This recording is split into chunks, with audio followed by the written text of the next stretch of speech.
Do I have a motion to close the Board of Aldermen meeting? So move. We have a motion and a second. All in favor, say aye. Aye. Opposed, same sign. Ayes have it.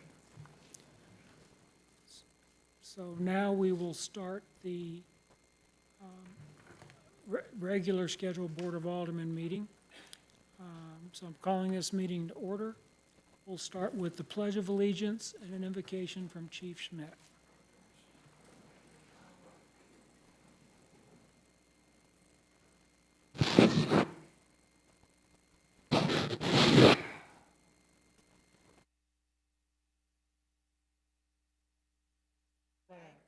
Of the United States of America, and to the republic for which it stands, one nation, under God, indivisible, with liberty and justice for all.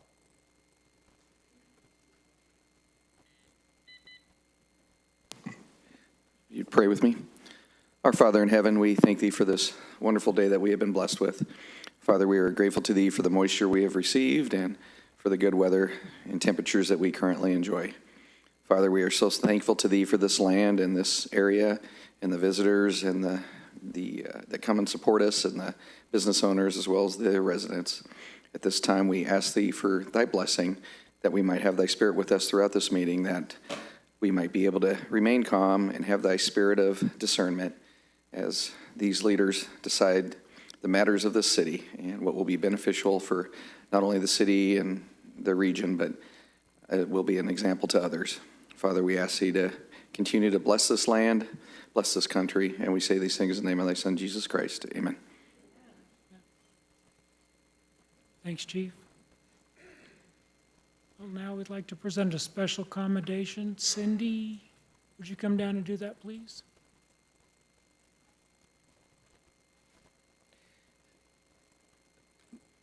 Mayor, can we call roll just really quick to establish? Sorry a quorum? about that. Nope, no worries. Yes, Madam Clerk, would you call roll, please? Harkness, Here. Lucas, Present. Cooper, Milton, Here. Denham. Here. Scholes. Here. Williams. Present. Your Honor, you have a quorum. Thank you. Mr. Mayor, members of the board, pretty excited to be here 2 meetings in a row. I've been able to recognize staff, so that's really cool. So we've got Jerry Bro here. I'm going to read a little bit about Jerry. In recognition of the outstanding career in athletics, his dedication to student athletes, and his distinguished induction into the Missouri Sports Hall of Fame, which just happened last week.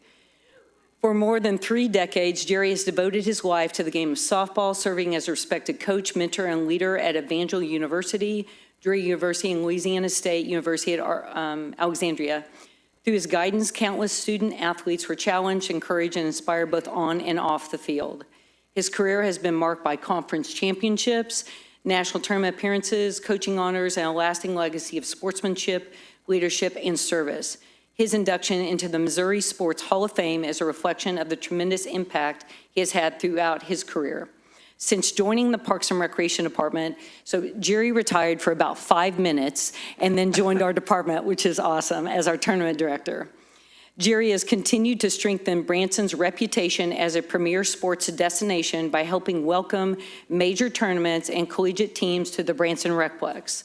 Jerry's passion for athletics, commitment to excellence, and his dedication to service represent the very best of Branson. His work has helped shape lives, elevate our community, and bring lasting recognition to the city of Branson. On behalf of the city of Branson, the board, the mayor, we proudly commend Jerry Bro for his extraordinary achievement and thank him for his continued service, leadership, and contributions to athletics and to our community. Wow.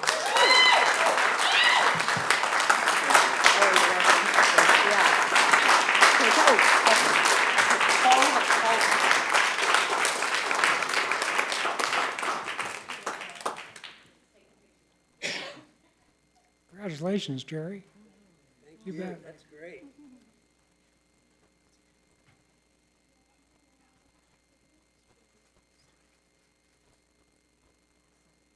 Congratulations, Thank you. Jerry. Yep. Good job, Jerry. Thank you.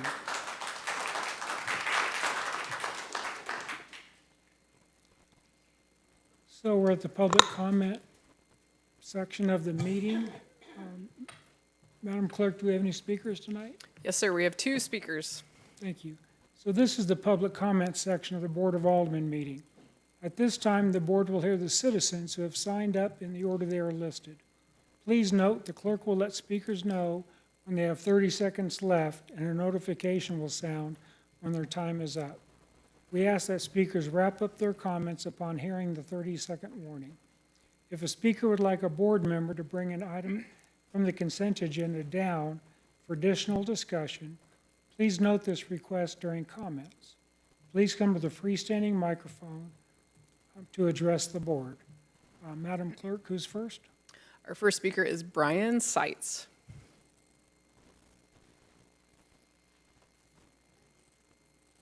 Is this Brian Seitz addressing us or Representative Seitz? About Representative Seitz for now, and then when I go home, I'll be back to being Brian Seitz. For the record, I am State Representative Brian Seitz. It is good to be home.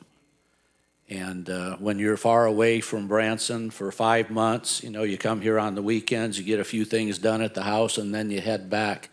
I miss the interaction that I have with the mayor and with the board and so forth, so it is great to be back in Branson. A couple things that happened this year.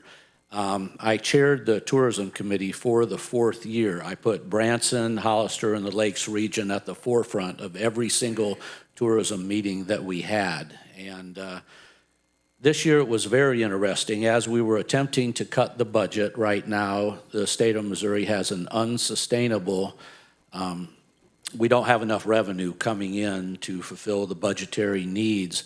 And low-hanging fruit this session was tourism.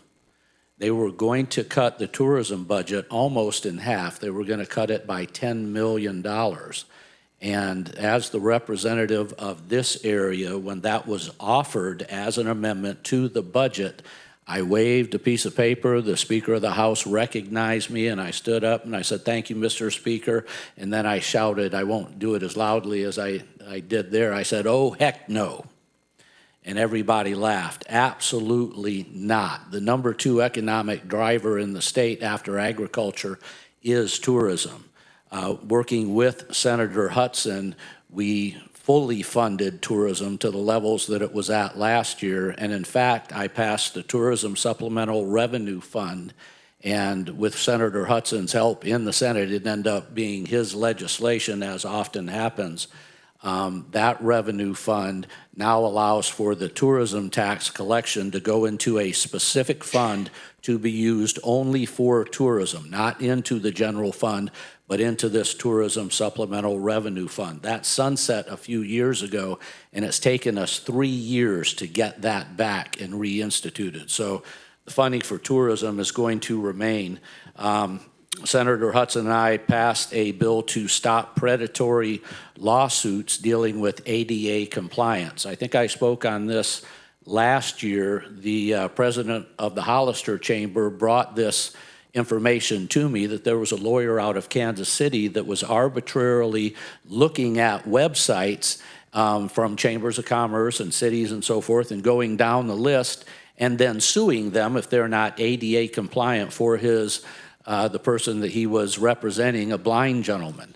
In truth, what he was doing was suing hundreds upon hundreds of businesses the client had no interest in. It was just a predatory lawsuit. So we got that passed. The governor signed it earlier this month. So we're stopping that. I passed legislation towards the end of the session that calls for background checks for anyone that's going to be at a camp that involves more than 1 night stay, a 2-night stay or over. They will have to go through a background check that mirrors the federal background checks. Predators go where children are, and we're going to make sure that they've had a thorough background check and are thoroughly vetted before they become involved with any campers in the state. I did pass, again for the second session, the largest pro-life legislation in the Capitol. That was my bill to pass, and it was called the Born Alive Protection Act. If a baby survives an abortive attempt, they have to be given any other health care that would be given to a child of the same gestational age. And I would consider the infant in the womb who survives the abortive attempt to be a hero. And all the care should be given as any other human infant. Loved working again with Senator Hudson and his Chief of Staff, Daniel Seitz. This is the best relationship that I've had with a senator to get good things done for our district. And I just appreciate the opportunity to be your state representative, and I'm looking forward to working with each one of you as the year goes on. Thank you. Thank you, Representative. Thank you. God bless. Madam Clerk? Our final speaker is Ron Maz. Sorry.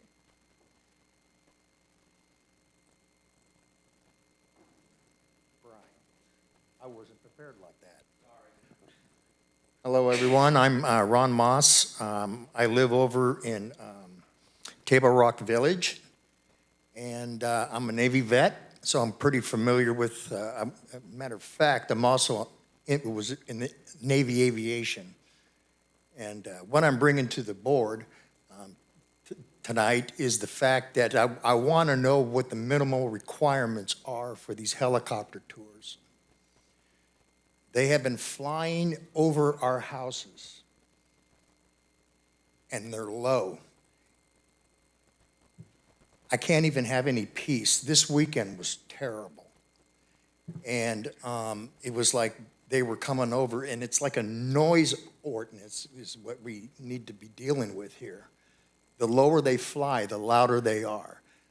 All I want them to do is go up a couple 100 feet more up in the air so it quiets their chopper blades down. It's disturbing. And this whole weekend, Memorial Day weekend, of all weekends, you know, we're here for the fallen. And having that peace disturbed, I was working outside all weekend because I built a deck for my mom. And I was caulking and painting, so I was constantly outside. And every time they fly over, it's so disturbing. And I want to know what the city can do about this. Ron, do you think that they were violating any FAA rules? I don't know if they're violating any federal aviation rules. I just know that they're lower than they should be. My concern is that we've got a lot of turkey buzzards that fly around the area. What if at one time that one flew in front of them and they hit it, and that chopper it's going to end up in a house? That's my main concern. How are they going to be able to control that? Any other? Yeah, I don't know that the city can do anything about that. Well, I we'll mean, check- my question is that if this is a business that's in the city of Branson, shouldn't we have a little bit of control over this? Hold on. Alex, you had something? Thank you, Mr. Mayor. Hey, sir, I recognize the frustrations of that. I'm a former Army aviator myself. And so just one of the things I think is important for us to look at is, one, we can always be good neighbors and talk to the businesses that are operating the helicopters, right? How low would you describe above ground level that helicopter flew above your house? Well, I mean, one time, you know what a rangefinder is for golfers? Well, we tried to tag it. They go by real quick. And when we tagged it, it was about 300 feet. I mean, I have shots, video shots. I just went home after my frustration today, and I had to cool down. I've been tired. I've been at this all day since 6 o'clock this morning because I'm just fed up with it.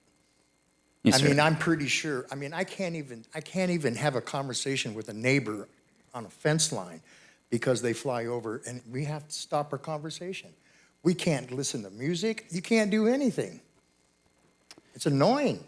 I mean, I understand that, you know, this town is for hospitality, and you know, we welcome everybody here. You know, there's 276. There's nothing back there. How come they can't change their flight pattern to that and go over to, you know, to the lake and then back? Everybody would be safe down below. But when they shoot across the house I mean, they're like right there. And I've been going out there, and I shouldn't be, because I'm a God-fearing man myself, but I was giving them finger gestures. Please, And again, take it up. I understand where you're coming from. Just so for everyone online and for the matter of record, FAA, as you know, is the governing authority for this. And under 91.119 of the ECFR, it talks about minimum safe altitudes for fixed wing aircraft. It's 500 feet above ground level fixed wing. Rotary is where we're running into obviously some difference of authorizations. The helicopter may operate at less minimums prescribed to this section, provided it complies with any routes or altitudes prescribed by the FAA. So the thing I could recommend, and I'd be glad to meet with you after this, is to provide you the contact for the FSDO, the Flight Safety District Office, and that would be your proper point of contact for vetting a concern, short of speaking with that business owner yourself and just asking them, because for us, we as individuals, as Army aviators, we would put hot spots where we'd get a noise complaint. Could we fly that low? Yes, but sometimes we'd rather be neighborly than be painful. So I'd be willing to, if it's acceptable to everyone else, just to help liaise with you, just to set you up with the appropriate points of contact with the FAA, and then just see if our neighbors operating the helicopters can work with you on that. Well, I mean, Brian already sent that information to me, because he was one of the first people that I contacted today, Perfect. because we know each other. Well, that's the right step, and that doesn't surprise me that Representative Seitz did that. So I understand where you're coming from, and I'm sure there's a solution here if we communicate with all the appropriate parties. I know it's not going to happen overnight. I understand that. But I just want them to, if they take it up a couple hundred more feet, the blades, that's where the problem's at, is the noise pollution. And it's one right after the other, right after the other. So, Ron, as the mayor, I'd be more than happy to go out there with your presence. Oh, I would love you to come out Yeah, for let's both- just 1 hour and listen to this. I was Saturday. thinking about going to the business owner themselves and talking to them and just making a request out of just politeness. But I didn't want to approach him because I have been angry. I've been angry You need to inside. cool down, and then No. we'll go together. I know. But this is so irritating. Yeah, if I was in your shoes, I would be too. Well, I want to thank you all for listening to me tonight. You bet. Thank you for your service, sir. We appreciate you. We're here to help however we can. And God bless. Thank you. Next is the consent agenda. Are there any items that any member of the board or staff would like to have moved down from the consent agenda and ask additional questions or comments? Mr. Mayor, if I may, just for cleanliness and procedure, I'd like to make a motion to strike item 19 from the regular agenda. Second. Hold on. We're talking about things from the consent agenda. And if I may, Mr. Mayor, on advice from the clerk, she had asked that if we're going to make an adjustment to the agenda, that we do it prior to the consent agenda.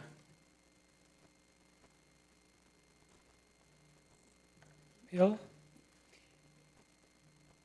That is correct. So this is the business portion, so that was why I said that, was just to, if you're going to amend either of the agendas, either consent or regular, to just do it before either of them took place. Okay, so we have a motion and a second. Any discussion on this? Well, I have discussion. It's my item. So, Alex, do you mind sharing with us why you would like that removed? Yes, sir. So in being a good steward of taxpayer dollars, and that the previous board in the previous legislative session allocated taxpayer funds to check on the feasibility study of a sports complex, and that in spirit of being supportive of economic development within the city, the new members of the board had made it very clear what the issues we had with the approach path we've taken with the sports complex, and it was never against the sports complex itself. So I think it's important to draw a line in the sand to the folks that are waiting to see this come to be, like the TIF developer and other people that are, in the Chamber of Commerce and the Taney County Partnership, the money that's been put forward and being good stewards of taxpayer dollars. And so I think we have an obligation to see that through so that we can make an informed decision once we have a feasibility study in hand. Well, I think there needs to be some clarity on that. I understand the last Board of Aldermen was very supportive of the sports facility, and it appears that we had two of our new aldermen that came online. They independently wrote letters to our senators up in Jeff City and made phone calls to our senators up in Jeff City to kill the bill 1646 that was intended to move this forward. So up in Jeff City, I've got senators up there that are hearing one thing from the last board, they're hearing one thing from this mayor, and hearing something else from two of our new aldermen. So I thought it was in the best interest of taxpayer dollars to discontinue authorizing funds to move the sports facility forward when this board and this mayor were not in agreement of, do we even want a sports facility? There was questions brought up about, instead of a sports facility, what about an indoor swimming pool instead? So I think until this board becomes solid on the direction they want the city to go, I'm not in favor of spending any more tax dollars. Mr. Mayor, Yes. I call for the question. I believe Hold on. Alderman Schultz had something, and I have something to say as well. Yeah. So, Alderman Schultz? Not to take away from the conversation, but that's exactly what I want to do. The motion to strike it from the agenda should not be the time where we debate the item itself, and that's what we're slipping into. It's strictly an issue of, do we want it on the agenda or not? So I will second the calling for the question. Ruth, did you have something to share? I'm in support of full transparency. This is something that we have discussed for quite a while. This is something that the board in public meeting voted on, and I believe that we owe our public transparency. I agree with that. It is full transparency, and I'm not sure why we're not wanting to be transparent with the public. Can we call the motion on the floor, please? So to clarify, the motion on the floor is to call the question. There's a second. So if you were to take a vote, it would be on calling the question and not the motion itself. I'm sorry, say that again, Hill? So you have a motion and a second to call the question. So if you take a vote for that and it passes, then we would take a vote on the motion at hand, which is to strike item 19. So 2 votes is needed at this Yep, moment. and I'm still struggling with an item on the regular agenda is being asked to be removed with no discussion.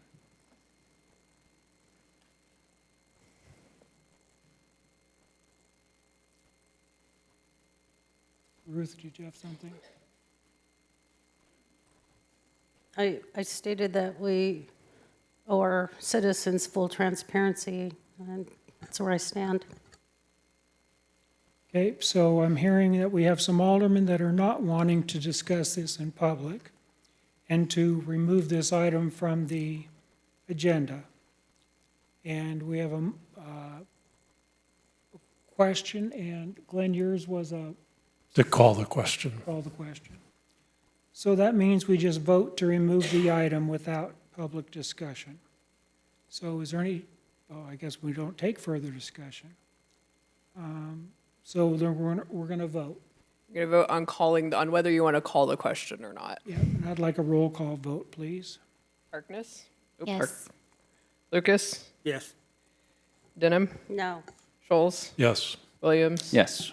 The result of the vote is 4 yeses, 1 no. Motion carries. So now the motion on the floor is to strike item 19 from the regular agenda. So there's a motion and second. Yeah. And now we're to the Okay, voting. so sad day, but let's vote to remove item 19 from the public agenda. Harkness? Yes. Lucas? Yes. Denham? No. Scholes, Yes. Williams. Yes. The result of the vote is 4 yeses, 1 no. Motion carries.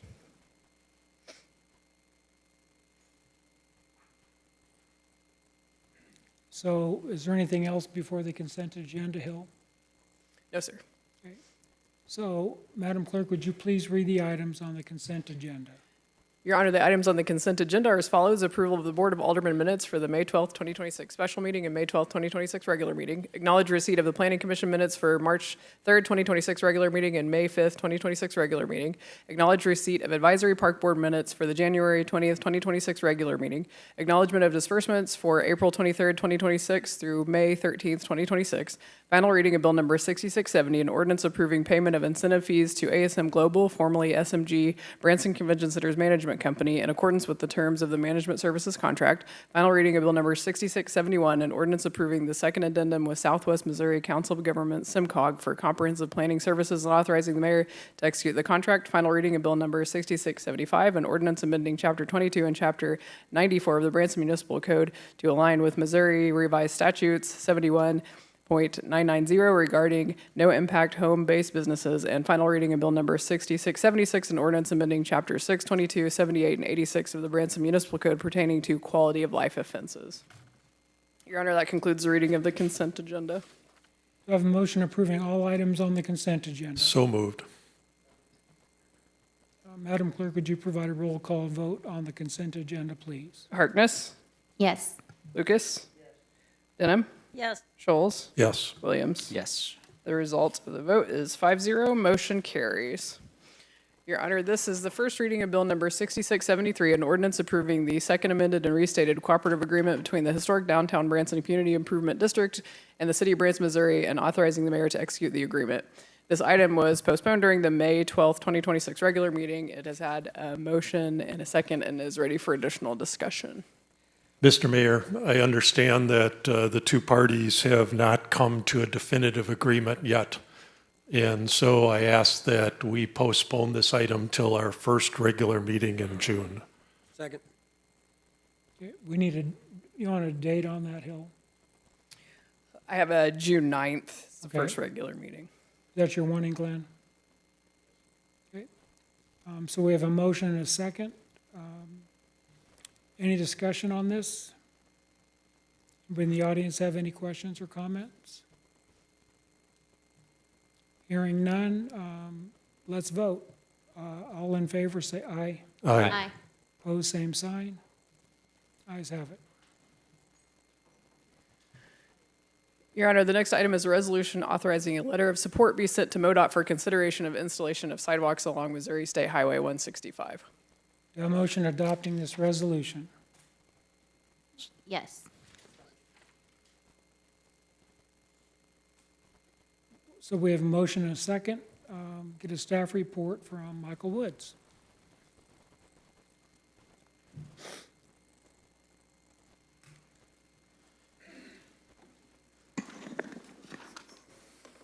Thank you, Mr. Mayor and members of the board. This is exciting next steps that we're working on, a special project, so I'm going to take just a little bit of time to explain the work that's been done in the background over the last couple weeks, and then where we're headed there, and then ask for a letter from the mayor and the board to go out to MoDOT. So the general area we're talking about is sidewalks right off of 76 and 165. That road is not currently owned by the city of Branson, but is a MoDOT road. And so the concerned Alderwoman Harkness brought to us that a lot of people walk along the road. We had heard that before, and so what we did was take kind of a quick deep dive into what can the city do to ask for sidewalks along that road and work through the MoDOT processes that are there. This is in her ward, in Ward 3, as you can see there. We went out and took a look at the STIP, which is the State Transportation Improvement Program. That's how money moves around with MoDOT and how things get funded and how studies get done and how they take care of making sure that the plans are there. The interesting part of that, as you can see from this map, and hopefully it's clear enough for people online, is in 2027 now funds have been allocated. So that means they've already designed something, they're already going to take care of some work, and we said, well, what does this look like as far as what are you all planning on doing for sidewalks? So doing a deep dive into where it is. It's a pavement resurfacing and rumble strips. As you've seen in other areas of the city, they go through and they'll take care of the pavement surfaces. They'll do some rumble strips. They'll do crosswalks. They'll do little bits and pieces together as they're trying to get into compliance. We picked up the phone and called MoDOT and said, hey, did you guys take into consideration the sidewalks on it? We understand it's already at the programming level and goes all the way out there. And they said, no, on this they haven't. And we said, well, what are some of the steps that we can take to get it there? And after working with the Alderwoman and coming up with some of the stuff, today we went to Taney County Transportation Advisory Board, which is a board that I serve on. Lamar Patton, the mayor across from Hollister, gave us a second. And what we did was we took the priority funding for MoDOT or initiatives that we think is very important to take care of and asked MoDOT to spend their money. And we went from number 3, as you can see on that list, all the way to number 1. So that's a great first step to make sure that MoDOT realizes that there's something that we could spend money on that we find that will really help the residents and people that not only work and play and go on there. Now, will they go all the way out to the lake in this study and find that? I'm not sure, but Matt did a great job of making sure that we hustled on the front side, and he's the assistant engineer and got all those requests in, so they were all set up for the vote today, which is amazing timing. It really is. It doesn't happen very often. You wait for a full year. So with that being said, I will ask Alderwoman Harkness, sorry, I'm sputtering over my words, to kind of explain to you what the letter is asking for. That's the general idea of the letter, is to put in some sidewalks there and ask for your all support. Thank you.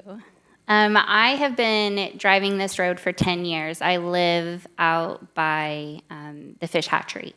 And so it is oftentimes that there are people, it's a highly, highly residential ward and area, and people are constantly walking to work, which is on 76 normally. We've got a school out there. It's one of the main routes out to the chateau and to the lake. Some people can take that way out to Silver Dollar City.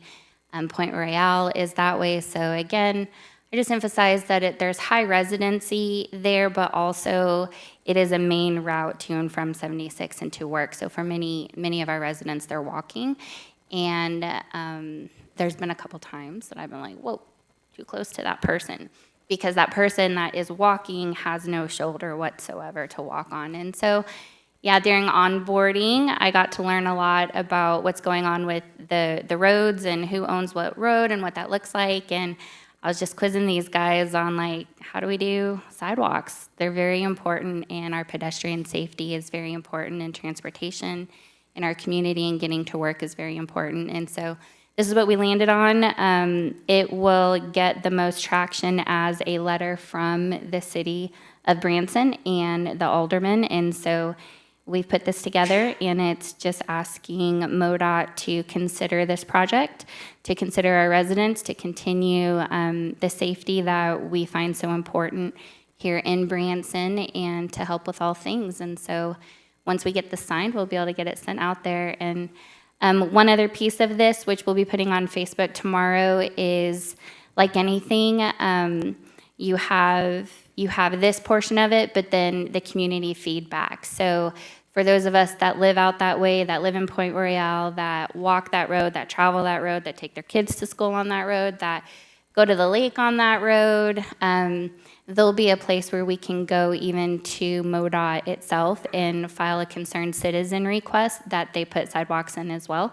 So publicly on the record, I'm going to make that ask of our community so that we can put a lot of traction on this and maybe get some sidewalks. Okay, any discussion from the board? I appreciate Director Woods and Alderwoman Harkness for this. It's something similar that I've worked with Director Woods on as well. It's sidewalk safety. It's one of the most important responsibilities we have in government, is making sure that people are safe as they're driving, walking, all the things, living, visiting Branson. This is the basic responsibility that we have that's very important. So I appreciate both of you and everyone else that's involved with this. Any other comments from the board? I would just say I really appreciate y'all's urgency. Didn't expect it to turn out like this, so I'm grateful. It's amazing. But you guys really took it serious, and being a newbie, I appreciate that. Thank you. Thank you. Any And to question? highlight too, that this is no cost to the city at this time, but they could come back to us asking for some percentage of cost share, or come up with some ideas of maintenance in the future, so that you're not really, that's why it's a resolution going to them. I think that's important to say. It's different tax pools. Questions or comments from anybody in the audience?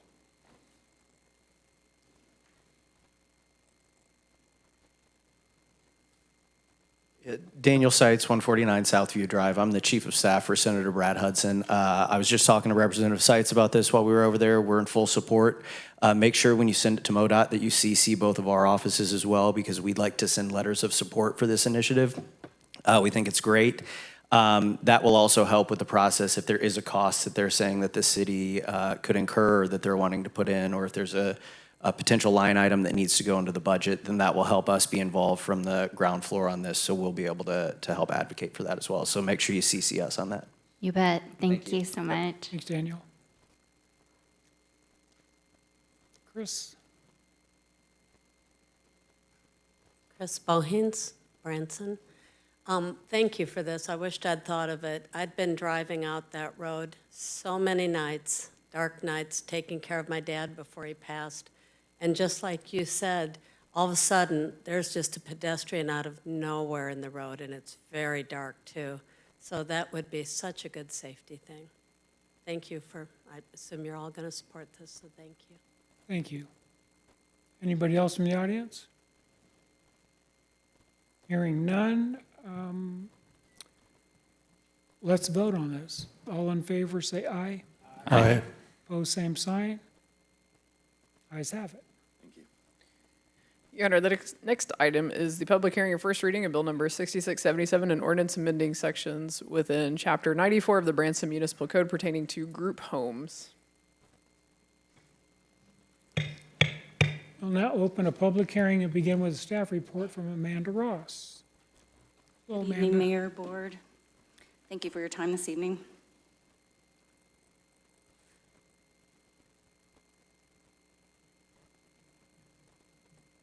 I think it's 11, 12, and 13.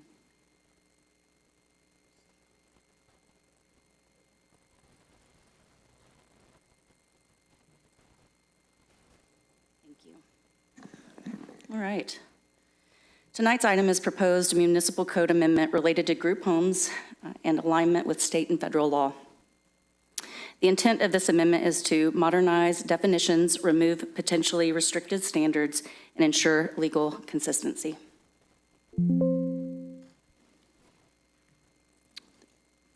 Proper legal notice was completed in accordance with city requirements. The item was advertised in the Branson Tri-Lakes News on April the 18th. The Fair Housing Act protects the individuals with disabilities from discriminatory housing practices, and federal guidance makes it clear that local government cannot impose unnecessary zoning barriers on protected housing arrangements. This amendment helps ensure our code reflects current federal standards. Missouri statute already recognizes group homes with up to 8 unrelated persons with disabilities as a single-family residential use. Local government may regulate exterior compatibility and reasonable standards, but cannot treat these homes differently solely because of the occupants. Staff is proposing clearer distinction between group homes, household living, and group living. The proposed language focuses on operational structure rather than the characteristics of residents. The amendment also clarifies that protected group homes are considered single-family residential uses under state and federal law. This amendment modernizes the definition of household living. The proposed language removes potentially outdated terminology and focuses on stable residential occupancy. It also clarifies that unrelated individuals living together may still constitute a household living arrangement. The amendment updates the use table to better align with the revised definitions. Group homes would continue to function similarly to single-family residential use consistent with state statute, and group homes will be permitted in the same use type as single-family dwellings. One of the larger proposed changes is the removal of the 1,320-foot spacing requirement. Recent legal trends and fair housing guidance have raised concerns regarding spacing requirements for protected housing. The amendment shifts towards performance-based standards focused on health, safety, and neighborhood compatibility. And the proposed language also formalizes the city's reasonable accommodation process. This allows the city administrator, in consultation with the city attorney, to evaluate requests on a case-by-case basis consistent with the Fair Housing Act. Overall, the amendment transitions the code from potentially restrictive language toward clear legal alignment, and the focus is consistently with federal law, Missouri statute, and defensible zoning practices. With that, staff recommends approval, and I'm happy to answer any questions you have. Thank you, Amanda. It's good to see that the Planning Commission unanimously approved this. They did on a 9-0 on May 5th. Yeah. So any questions, comments from the board? Glenn?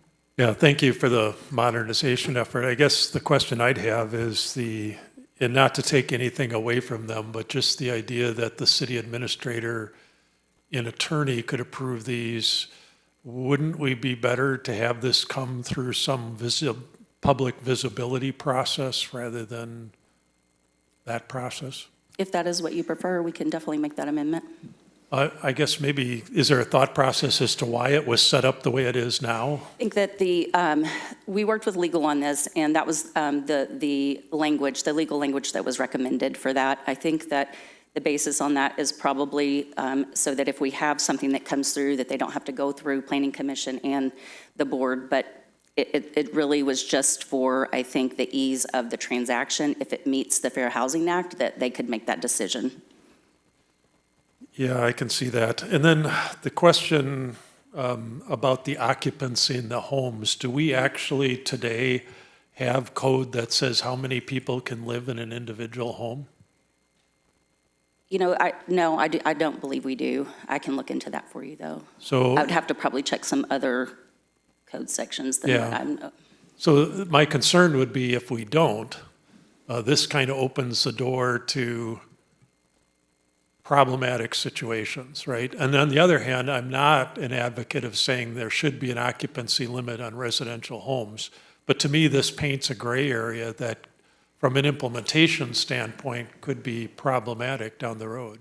I know that when we are working with fire and certificates of occupancy, that they are the ones who determine the occupancy for those residents. For the For group any- home or for any For any resident? home that's being built, any structure, they are the ones who are able to calculate the occupancy load. But we don't codify that? What's the I would have to mechanism? look in our code a little bit more, but that is the process that we go through when we have a certificate of occupancy. Fire determines that occupancy. It's a calculation. I'm not exactly sure what that calculation is. It's based on square footage. I can definitely look into that for you. Well, I guess we don't really have any enforcement of that at the very least, I would right? agree. Probably complaint-based. And then what about any limitations? I mean, kind of back to the occupancy thing. I think we understand most homes, you might have a few vehicles for the family, and sometimes even that gets out of control, I'm sure. But here, you've got the potential for, because these are unrelated people, plus you've got two potential managers of the facility. In a residential setting, you could have 10 vehicles parked there and parked there for long term. Has any thought been given to that? So yeah, I do believe that with this code amendment that there is some things that the city can regulate, right? And that's going to be if it becomes a nuisance and there are too many cars on a road at any given time, there's a complaint, we're able to go out and address the issue with them. Mr. Mayor? Yes. Glenn, maybe this will help answer your question. Group homes, not saying 100%, majority of the group homes are for rehabilitation, similar to core. And that's a protected class. So that's why this change is being made.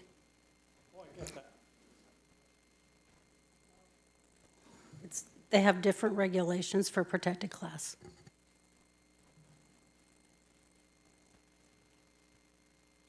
I don't know the urgency of this, Bill, you know, if we're mandated to quickly come into some compliance, but I wonder if there would be an opportunity to get some of these questions answered before we act on this bill, because it seems there's more open questions than not.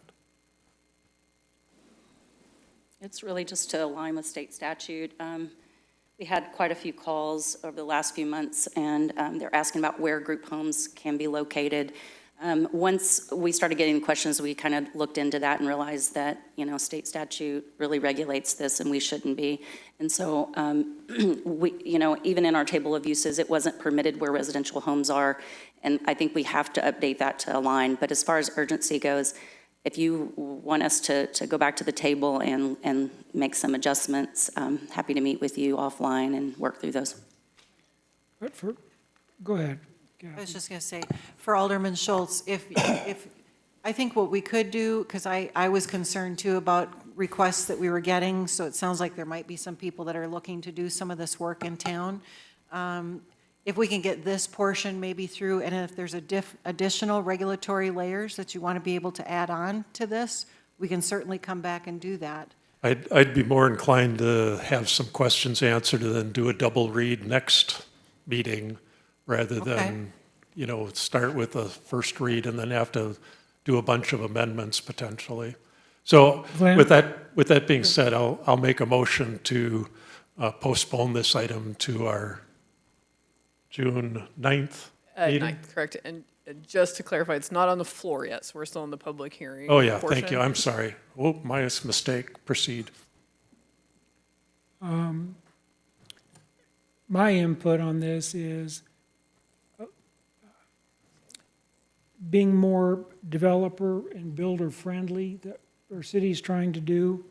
A couple of comments is what they're proposing and the Planning Commission approved was after it goes through planning and zoning, then it's an administrative process for them to get started instead of having them to wait sometimes several weeks for a Board of Aldermen meeting to get this approved.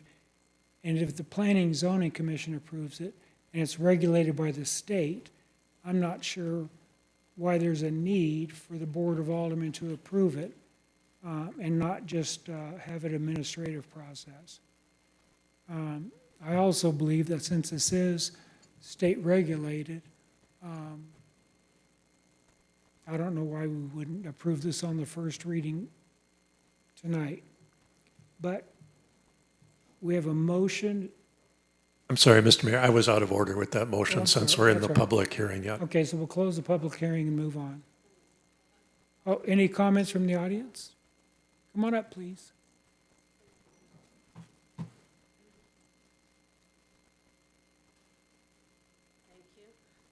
Again, Chris Bohens, Branson. So the state regulation, there really is no regulation. I've been doing some research on this today because when I had served as the Ward 2, excuse me, for 10 years, this was a very large issue. So I was looking to see what they were. And regulatory authority does still exist at the local level. So like Kathy had said, which I appreciate, I'm sorry, I should say administrator step, my apologies. Looking at other regulations to add to that, I appreciate slowing down and having those questions. For example, you know, minimum square footage, et cetera. But one of the things is, so when I was listening that the city attorney and the city administrator would, so they decide if group homes go in or they take the applications. Is there any other application process?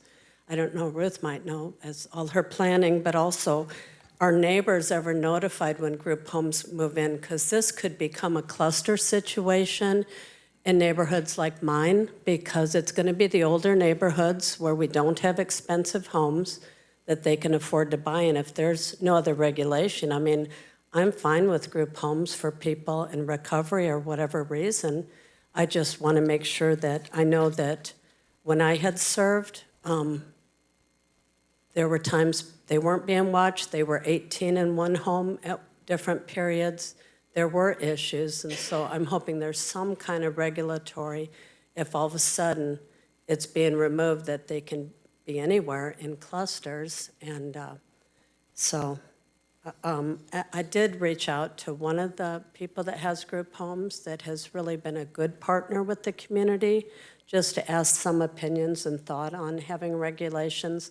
They have no problem with that because they choose to be NARR certified, which is a Missouri certification, and it gives them more good standing for a lot of reasons, and it gives them ability to go after different grants from the state. And they also commented to me that they like to be good community, players. They don't want to be somebody that neighborhoods are angry at. So, I mean, we do have good group homes and good group home leaders, but we don't always. And when you do look further into this, Missouri is like kind of a hot spot because of no regulations. And so we're very easy targets. And you might add Chief Schmidt into the conversation because he would know some of the potential issues that have arisen. Thank you for your time. Chris, that was great Chris. input. Thank you. Go ahead, Ruth. Oh, Chris, just as a response, yes.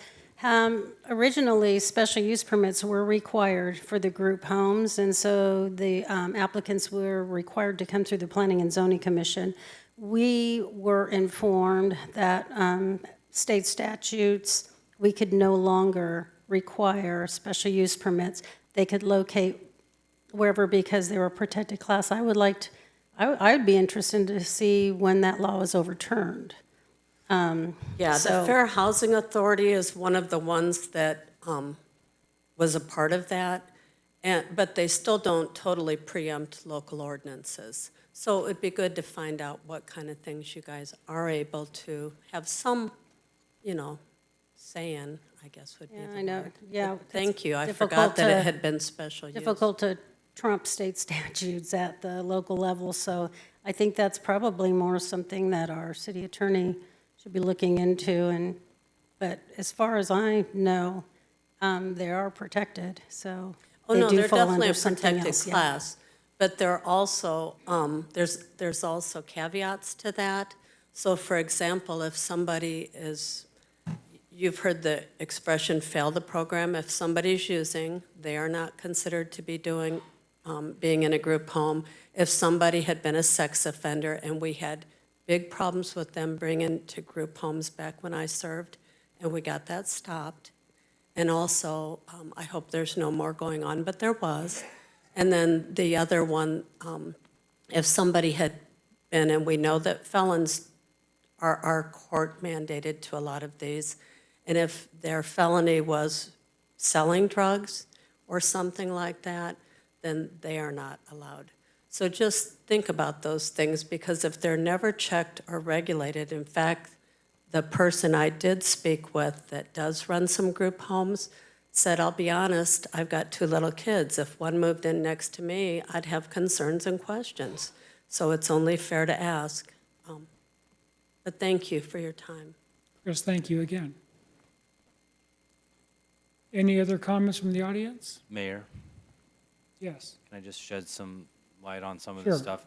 So Missouri state statutes and regulations do cover group homes. And so, they do have the authority to regulate those. But if you guys are going to postpone this item, I would request that you give us sufficient time to let it go back to the Planning Commission. I heard someone say a second ago that next meeting, but it's going to need to probably consider the Planning Commission again. Okay, so, well, now's the time to put a motion on the floor. No? Okay. Public hearing's now closed. Thank you, Artie. So any other questions, comments, motions from the board? Mr. Mayor, and I don't know if this is your administrator step, how many pending applications are there for this type of use? Or the need, I'm sure is there a list that you're maintaining of what would be the exigency for pushing it through right now? Is there a wait? I heard something about not being business friendly and holding people up. How many people are waiting? So I don't have a number for you tonight on how many people are waiting. I do not believe that we have currently any group home applications in. However, if it does have to go back to PC, we're going to run into that again, like we've been running into with other topics, where it's going to be pushed out probably 60, maybe even 90 days. Okay, and the reason why I ask is because it just helps us understand if we're going to go down the pathway that, I think that plays into it. If we're going to take extra time to make sure it's done correctly, are there people being negatively impacted that have made themselves known through the formal process as it currently exists? Question. Ashley? Thank you. Are we talking about just aligning it with what the state statute says, or are we talking about ordinances surrounding the group homes? What's just, this is just to get us in line with what state law says today. So are we thinking that we need to go back and look at the ordinances from a local level to put on the group homes? Or is that all good, like the occupancy rates, the parking, like all that kind of stuff? So they're again, a protected class, so yeah, we would have to sit with legal. We'll have to be very careful on what we try to manage as far as the city goes. And I guess if I can chime in a little bit, if there's direction of specifics that you guys have concerns about, I mean, obviously we would welcome you giving us some specifics of what you're wanting to see so we can include those and look at the legality of them. One thing I forgot to mention too, something that came up was the city administrator and the city attorney don't decide when group homes go in. What this code amendment is saying is that if they need reasonable accommodations, those reasonable accommodations would be reviewed and approved by the city attorney, much like they would for any organization that has to provide reasonable accommodations for their disabled, protected class people. So Glenn, can you shed some light onto why you're taking pause, just so I can make sure I'm understanding? I think it starts with the notion of what the density of the housing is compared to a typical family type situation. And considering the additional struggles that this class often has, I think we should understand that it's going to potentially place pressure on residential communities that didn't have to deal with those kind of issues. And we should pause to look at what do we want to incorporate around this that we legally can, recognizing their protected class. But perhaps there's other regulations that could put the minds of our residents at ease. So when these things come into their neighborhood, they're assured it doesn't turn into a collection of junk cars parked in front and all the other things that we get normal neighborhood complaints about. And this likely just because of the extra density. I mean, you're talking 10 people in a home is what this allows. Suggests to me that the problem is going to be greater than a typical residence application. So it's almost like a both and. You're asking that we make it line up with state statute, and Glenn, you're maybe saying we take a pause before we do that and add some ordinances around it for the safety of our neighborhoods. Yeah, I think we definitely have the case to make those kind of ordinances when it doesn't strictly affect the protected class. And it's within the guidelines that we have for normal regulations within the city. And I'm just not hearing that that's been done in this process. And so I'd like to recommend a pause. With that being said, Mr. Mayor, if the public hearing's closed, we probably should get the motion on the floor. Very good. You've heard the first reading of Bill 6677. Do I have a motion approving this bill? Second. We have a motion to second. Thank you, Glenn. So, Glenn, something else to think about. Instead of pausing this to a future Alderman meeting, wouldn't it make more sense to just send this back to planning and zoning with our concerns, issues? My fear is that the priority of this will be delayed compared to other things, and then we'll get our first couple of people buying up homes and the problems begin, and then it's a little late to take action. I think we're focused on this now. I think now is an appropriate time to consider all the peripheral issues related to it. And some of them may be incorporated directly in these bills as well. But I just think we should think about the residences in the calls we're going to get and the potential problems and look to see if we have adequate coverage for that. Okay, so are you making a motion, Glenn? Yeah, I'm a little concerned that the issue of it having to go back to planning and zoning, I don't think the particular things we're talking about is necessarily a P and Z issue as much as it is a legislative issue. And so in order to keep this on track, I'll make a motion that we postpone this item till June 9th to give staff time to consider these other items and come back with potential recommendations or to tell us that they can't find anything to supplement this bill with. Second. Hill, did you get that motion? Yes, sir. Solomon, will that give legal enough time to address these? Yeah, I think so. Okay, so we have a motion, a second. Any members of the board want to discuss this? Anybody in the audience? Hearing none, let's vote. All in favor, say aye. Aye. Opposed, same sign. Ayes have it. Your Honor, the next item is the public hearing and first reading of Bill Number 6678, an ordinance approving a final subdivision plat for the Branson Heights subdivision located at 1416 and 1420 West 76 Country Boulevard, Branson, Missouri. We'll now have an open public hearing. Begin with a staff report from Amanda. Thank you. This request is for an approval of the final plat for the Branson Heights subdivision located at 1416 and 1420 West 76 Country Boulevard. Applicant Carl Finkenbinder on behalf of 76 at Fall Creek LLC. The applicant intends to redevelop the former Red Line Inn property to the Margaritaville as proposed. The project includes vacation condominium units for short-term rental use along with retail, restaurant, and amenity spaces. This represents reinvestment into the existing vacant commercial property.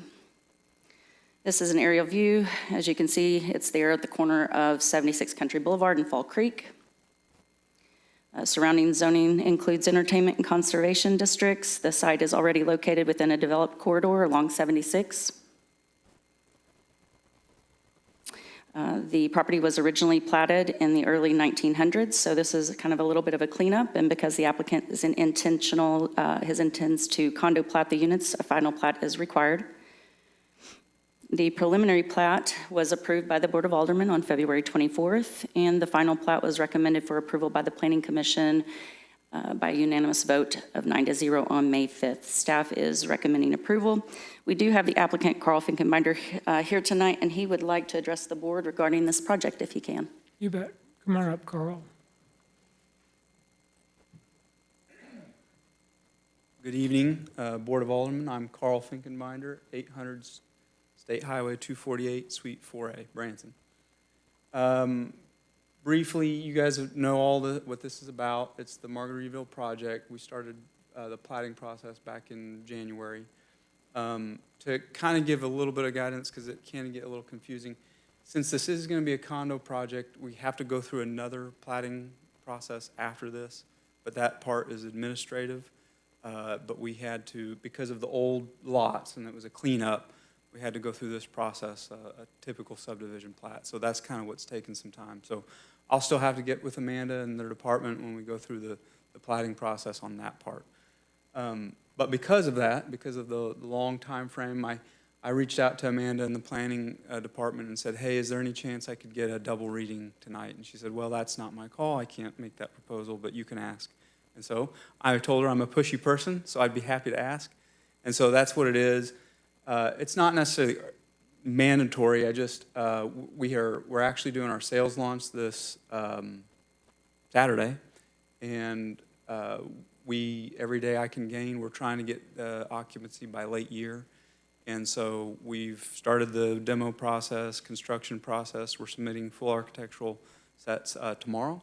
And so every day I can gain is in a developer's world, a day that we can utilize. So that's it. But if you had any questions or concerns about it, I'm here to answer those as well. So that's all I had. Carl, how many square feet is the Margaritaville? Each unit or? No, the total site? The restaurant use. Oh, the restaurant? The commercial building, all in there is about 16,000 square feet. Okay. And it'll be divided kind of in half, or two-thirds. So two-thirds of the building will be the restaurant and the bar, and then like retail. And then a third of it will be dedicated more towards the resort. So it'll have like a workout facility and a small little Okay. conference room and check-in. Very nice. Yeah. Any members of the board have any questions for Carl? Hearing none. Thank you very much, Carl. Thank you. Any members of the board have any questions? Any members of the audience have any questions or comments? Hearing none, then let's vote. Oops, I need to close the public hearing. Public hearing's closed. So you've heard the first reading of Bill 6678. Do I have a motion approving this bill? So moved. Second. We have a motion and a second. Any members of the board wishing to speak? Members of the audience? Hearing none, let's vote. All in favor, say aye. Aye. Opposed, same sign. Ayes have it. Mr. Mayor, I move for a second reading due to time and being developer-friendly. Second. Love to hear that. We have a motion and a second. Any members of the board wishing to speak regarding this matter? Anyone in the audience? Let's vote. We're going to vote on approving to have a second read. So all in favor say aye. Aye. Opposed, same sign. Ayes have it. Madam Clerk, would you please provide the introduction for this item? Your Honor, this is a final reading, Bill number 6678, an ordinance approving a final subdivision plat for the Branson Heights subdivision located at 1416 and 1420 West 76 Country Boulevard, Branson, Missouri. You've heard the final reading of Bill 6678. Do I have a motion approving this bill? So moved. Second. We have a motion and a second. Any members of the board have anything to say? Anyone in the audience? Hearing none, then this is the final read. And Madam Clerk, would you take a roll call vote, please? Harkness? Yes. Lucas? Yes. Denham? Yes. Scholes? Yes. Williams? Yes. The result of the vote is 5-0. Motion carries. There you go. You bet, Carl. Your Honor, the next item is a resolution approving a special event permit application for the 2026 Flag Day Parade. Do I have a motion adopting this resolution? So moved. Second. We have a motion and a second, and we'll get a staff report from Amanda. Super excited to bring this to you all tonight. I can't think of a better place than our city, Branson, to have a Flag Day Parade. So we'll get started. This item is a request for approval of a Level 3 special event for the 2026 Flag Day Parade. The applicant is Branson Lakes Area Chamber and CVB. The event is scheduled for Sunday, June 14th in historic downtown Branson.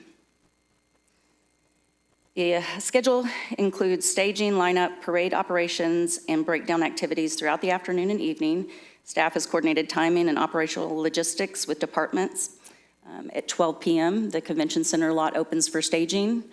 At 2:30, the parade lineup begins. At 4 p.m., the parade begins. At 5 p.m., the parade ends, and the breakdown will start at 6. Well, breakdown and staging area closes at 6. Under the city code, Level 3 events require board approval due to operational impacts. The event requires traffic coordination, temporary street closures, and additional public safety staffing. This is just an aerial view. And the proposed route follows the same general route utilized successfully by similar events in prior years. It's the same one as the Veterans Day Parade. Temporary closures will occur within the downtown area during parade operations. For those listening online, temporary closures will be portions of South Sycamore Street, Price Street, East Long Street, Branson Landing Boulevard, Commercial Street, and East College Street. I think it's important to mention that the north and south traffic along Commercial Street will be closed to traffic the night before. With the exception of the church that is on South Commercial, it will be closed following services on Sunday morning. The estimated departmental cost is coming in between $24,000 and $29,000. The cost reflects staffing, traffic control, public safety, coordination necessary to support the event. It mainly involves police, fire, and public works. Staff recommends approval of the special event for the 2026 Flag Day. If you have any questions, I'm happy to answer. Any members of the board have any questions on this? I think it's great. This is awesome, leaning into it. That's our reputation, and no better way to celebrate America's 250th birthday than being, the city that's heading off its own Flag Day parade. So kudos to all the players that are involved in bringing this off the ground. Thank you, Mrs. Herman. I know you're the brainchild of a lot of this, so we're grateful to have you at the helm. Any other questions, comments from the board? I'm just all for the red, white, and blue. Thank you, Heather, and Angie, and everyone else. Ashley, do you have something? So did that say $29,000 to run a parade? Is that what I'm seeing? Yeah, it's broken down by department. It's approximate cost. We usually do this with all of our parades just to know what, we're up against. That is how much we love our parades. That's awesome. And Amanda, this will be following the same route as Veterans Parade and Adoration, is that correct? That is correct. Okay. Any questions, comments from the audience? Chris?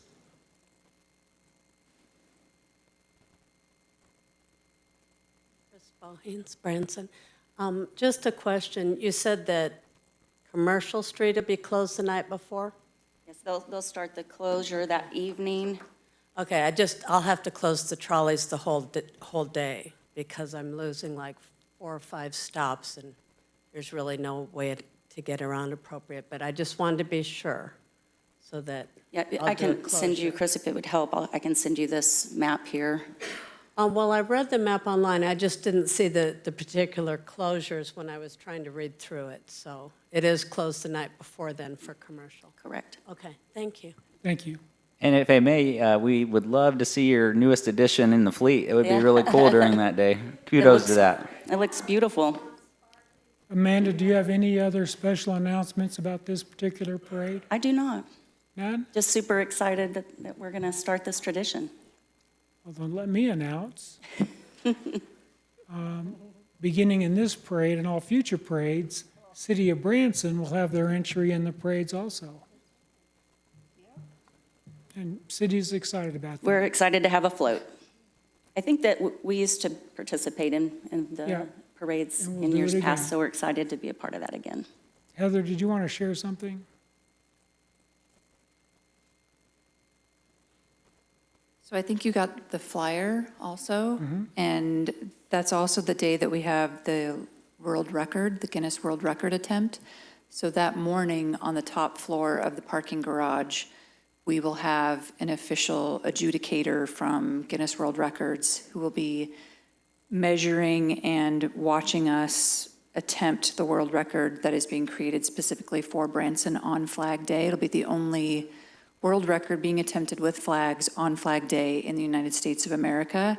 And we have about 500 custom flags made in the USA that have been created specifically for this event. There's a special Branson red one, a white one, and a blue one, and those flags will be available for purchase afterwards. And the goal is to have the funds from the flags that are sold donated to a veteran's cause here in Branson instead of, there's no profit on it.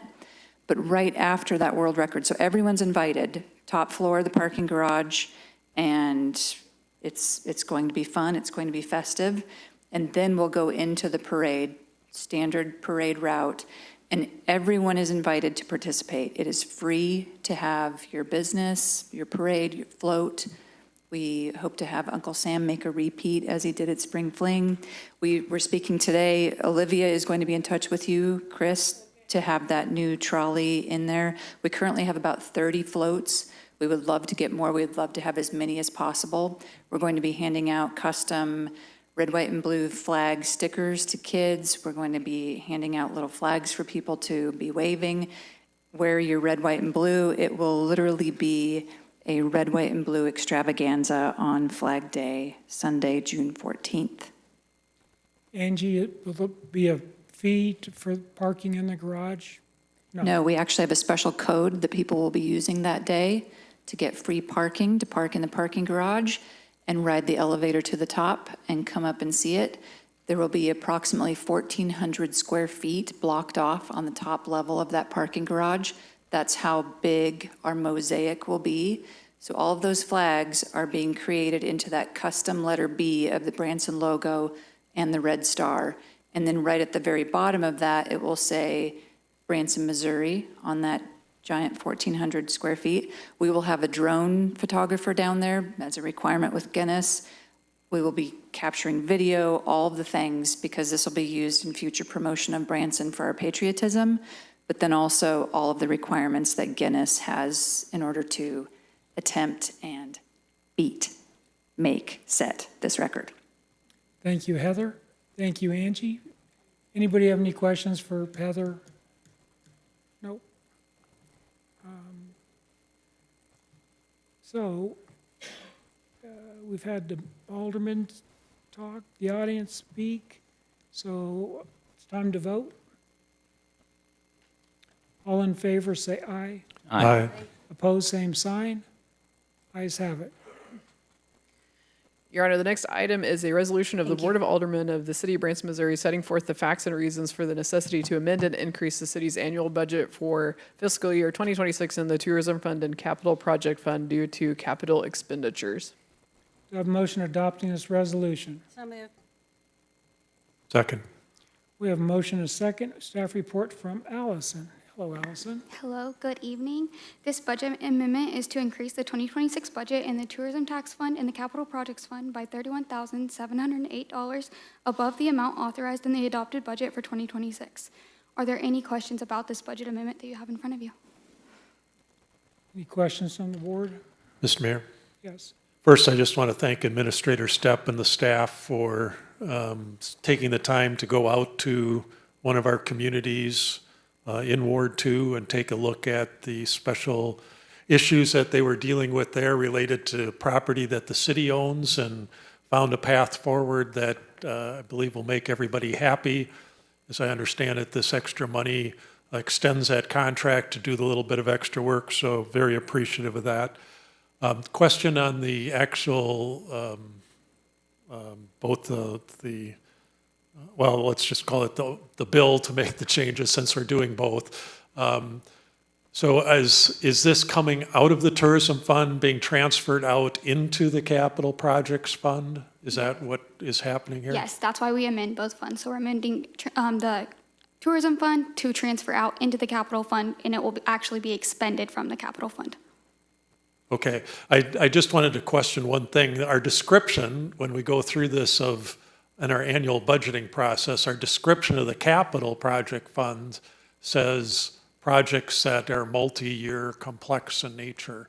And this one didn't seem to be that. Am I misreading that? Actually, we began engineering on this project last year, and then it was a budget amendment for the 2026 budget as a carry forward from 2025. Okay, so that's the multi-year requirement. Okay, thank you. Any other questions from the board? Questions, comments from the audience? Hearing none, let's vote. All in favor, say aye. Aye. Opposed, same sign. Ayes have it. Your Honor, this is the first reading of Bill Number 6679, an ordinance amending the adopted 2026 budget for the City of Branson to increase the city's annual budget for fiscal year 2026 in the Tourism Fund and Capital Project Fund due to capital expenditures. So you've heard the first reading of Bill 6679. I have a motion approving this bill. So moved. Second.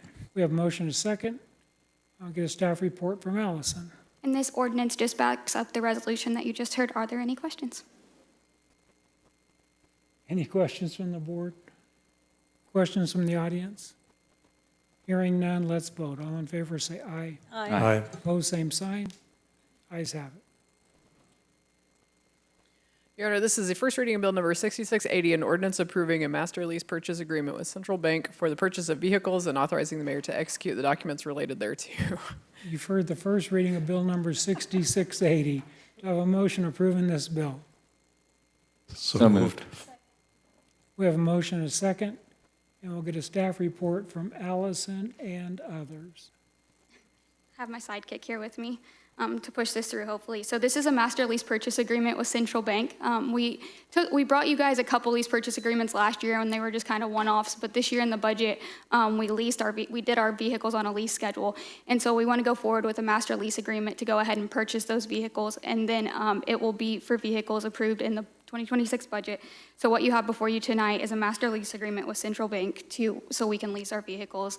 And Chief is standing behind me because he needs vehicles, and this will help us purchase vehicles for him without expending the entire amount of the vehicle up front, and we'll be able to lease it so he can get the vehicles he needs for his staff. Are there any questions? So you bring the chief out. Well, he has a favor to ask you, but I'm going to let you guys ask any questions you may have, and then I'll let him ask his question. Okay, any questions from the board for Allison? Questions or comments from the audience? Hearing none, let's hear your spiel, Chief. So I'm just, if you do vote to approve this, I am humbly requesting a second read on this. Through no fault of Allison's, this process took a little longer than we would hope, so we missed the ordering timeframe. And my K-9 vehicles are at their end of life. They're down more than they're up. So every day I wait, more and more of that inventory goes out the door. So the quicker we can act on this, the quicker I can get my vehicles.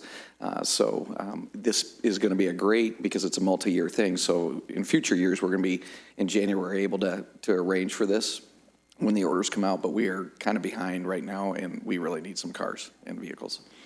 Okay, so to keep this in line, the bill on the table right now is to vote for this reading, and then let's see what happens if it passes after that.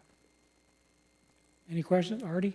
I was just curious if the reason the chief wore a suit and tie tonight was so he could get a second read. You know it is. How often do you see him like that? Any other questions from the board? Hearing none, let's vote. All in favor say aye. Aye. Opposed, same sign. Ayes have it. Your Honor, I move to read Bill 6680 for a second time due to timing and to support our law enforcement here in Branson. Second. We have a motion and a second. Any members of the board wishing to speak to this? Members of the audience? Hearing none, we're going to vote to approve to have a second read. So all in favor say aye. Aye. Opposed, same sign. Ayes have it. Madam Clerk, would you please provide the introduction for this item? Your Honor, this is the final reading of Bill number 6680, an ordinance approving a master lease purchase agreement with Central Bank for the purchase of vehicles and authorizing the mayor to execute the documents related thereto.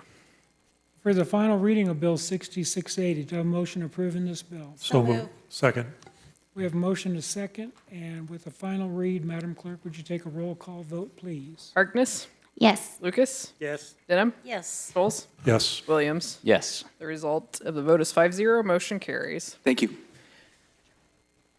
Your Honor, the next item is a resolution for board consideration regarding a proposed ordinance pertaining to extraterritorial legislative and campaign activity. Do I have a motion adopting this resolution? So moved. Second. We have a motion and a second. We'll get a report from Alderman Schultz. Yeah, thank you, Mr. Mayor. This is, just for clarity, first of all, this isn't a ordinance or a bill at this time. We're still under the old procedures or the existing procedures for the way items are brought by aldermen to the aldermen for consideration. So this is just a resolution to move forward in developing a bill. But with that being said, to kind of open this on just with a little bit of commentary from myself, there was a lot of discussion and a lot of anxiety in various camps over the Senate bill that was discussed earlier. It's my personal opinion that there was no nefarious attempt or issues with how that came to be, that it was simply some options that were being put together to try to fund the sports center ultimately. But what I think became very clear to me from that, as well as Alderwoman Harkness, is that where the community drew the line was that they were not involved in those discussions, that it wasn't out in the public for discussions. And that seemed to be the biggest issue, that they had no input to how that bill might get structured or that it was actually going on. So what this language proposes is essentially saying that for future matters that would require any type of legislative activity for or against an item, whether that's in the county, state, or federal level, that before any city resources could be spent or any city staff get involved, that the matter had to be prior discussed in front of with the aldermen in an open meeting. And only then, with that approval, could those resources be expended. There probably is a little bit of polish work that needs to be done on this, such that it doesn't preclude the staff from preparing documents for that activity, things like that. But I think the intent is clear as it reads now. That's my introduction, Mr. Mayor. Okay, Len, I'd like a little bit more explanation on this because I'm not real clear with where this is headed. Maybe examples? It would be the Senate bill that we were just talking about earlier in the day would be an example of that before the city staff could spend any resources or personnel on it, it would have had to come to an open meeting of the Board of Aldermen, with the idea being the open meeting gives the public input, and then the aldermen must approve it before those resources are expended. It also specifically, down at the bottom, just for clarity, says that nothing in it precludes city staff or elected officials as individuals to support such policies, as long as they're not using city resources or doing it on city time.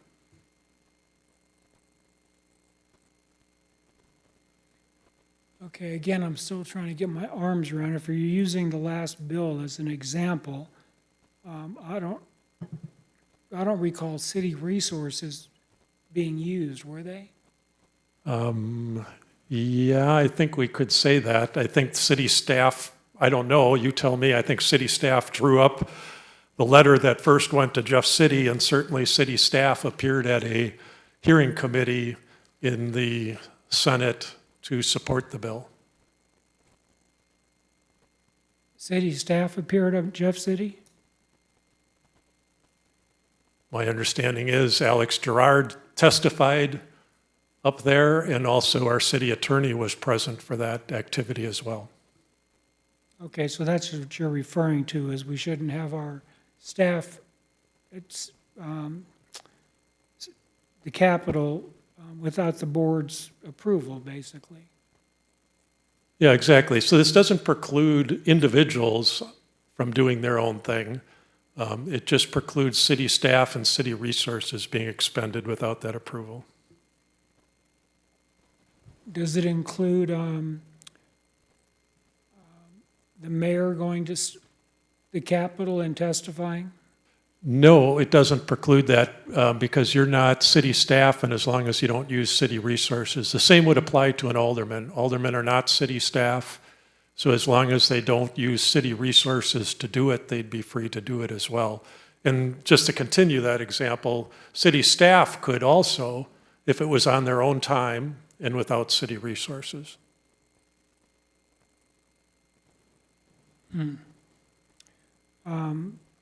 And I think, hopefully, we all agree that although it's not illegal, it is improper for individual aldermen to go to City Hall and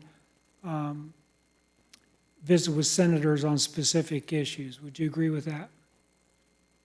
Are you asking me or? Yes. No, I don't agree with that. Okay, so you don't think that's improper at all? Well, I would just point out, just to kind of exemplify this whole thing, we have multiple aldermen that once a month meet with our state representatives, meet with our county representatives, our public health officials, our school district officials, representatives of the U.S. House and Senate to specifically talk through activity of legislative activity. And so we're doing that on an ongoing basis and to the betterment of the community. All this is distinguishing is the use of city resources for that, or city staff have to be approved. Okay, and I think in this example, I think where this got caught was, it was during an election cycle, because the previous aldermen all agreed on one thing, but after the election, and we have new aldermen on the board, we have to respect the new aldermen's opinions, and this going to Jeff City seemed to split that on those dates. So I would agree with that. Who's going to help put this language together, Glenn? Sorry? Who helped what? Who's going to help put this language together? Well, so now the next step would be, this is just a resolution to start working on it, so it would go to city staff, the city attorney, and administrator Stepp, whoever she delegates to work on it. Okay. Any other members of the board have any questions? Anybody in the audience have any questions or comments? Hearing none, let's vote. All in favor say aye. Aye. Opposed, same sign. Ayes have it. Your Honor, the next item is a resolution for board consideration regarding a proposed amendment to Section 2-28 of the Branson Municipal Code pertaining to finance and human resources reporting. Do you have a motion adopting this resolution? So moved. Second. We have a motion and a second. We'll get a staff report from Alderman Schultz. Yeah, thank you, Mr. Mayor. So I think we had these committees established some time ago when there were some very specific needs of these committees identified. And in asking about the history of these from people that have been around for a while, I think they served the city very well shortly after the adoption. But as time has gone on, these committees have had less and less of a role within the city, despite what's described in the ordinances. And I want to thank everybody that has volunteered to serve on these committees and the aldermen that get appointed to them and spend time on the committees. But frankly, I think they've outlived their usefulness. We get almost nothing in the way of feedback. Well, let me restate that. I've been an alderman for over 2 years, and in 2 years I have gotten no feedback from the Finance Committee on terms of budgets, procedures, or anything else that our ordinances would describe. And I think the human resource side of our city has since become much more professional and able to handle a lot of things that the original Human Resource Committee anticipated that would need to be done on more of a committee basis. So I've asked Administrator Stepp about her thoughts on this, and it's been circulated to the appropriate departments for comments. And we've modified the language slightly to accommodate those requests. And so I believe we have here an ordinance that, in place of the committee activity, will require from the finance director very specific quarterly financial reports with specific content that I think we'll find exceeds what the Finance Committee worked on.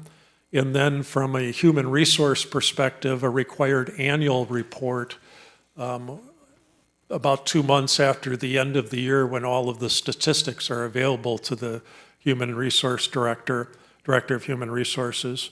So that's what this ordinance does, and it strikes out all language related to the committees, the appointments of committees, and so on. It's possible there's a little bit of code cleanup elsewhere that may refer to these committees yet, and those will be discovered probably prior to our second reading.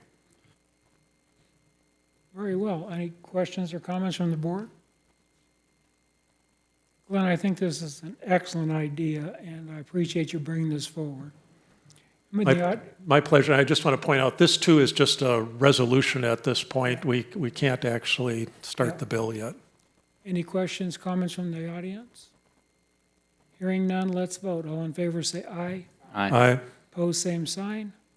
Ayes have it. Your Honor, this is the first reading of Bill Number 6681, an ordinance amending Chapter 2 of the Branson Municipal Code pertaining to the criteria for addressing the mayor and board of aldermen. Alderman Cooper requested this item be postponed to the next meeting. Do I have a motion to postpone this first reading of Bill Number 6681 until June 9th, 2026? So moved. We have a motion and a second. Any members of the board wishing to speak to this? Any members of the audience? Hearing none, let's vote. All in favor, say aye. Aye. Opposed, same sign. Ayes have it.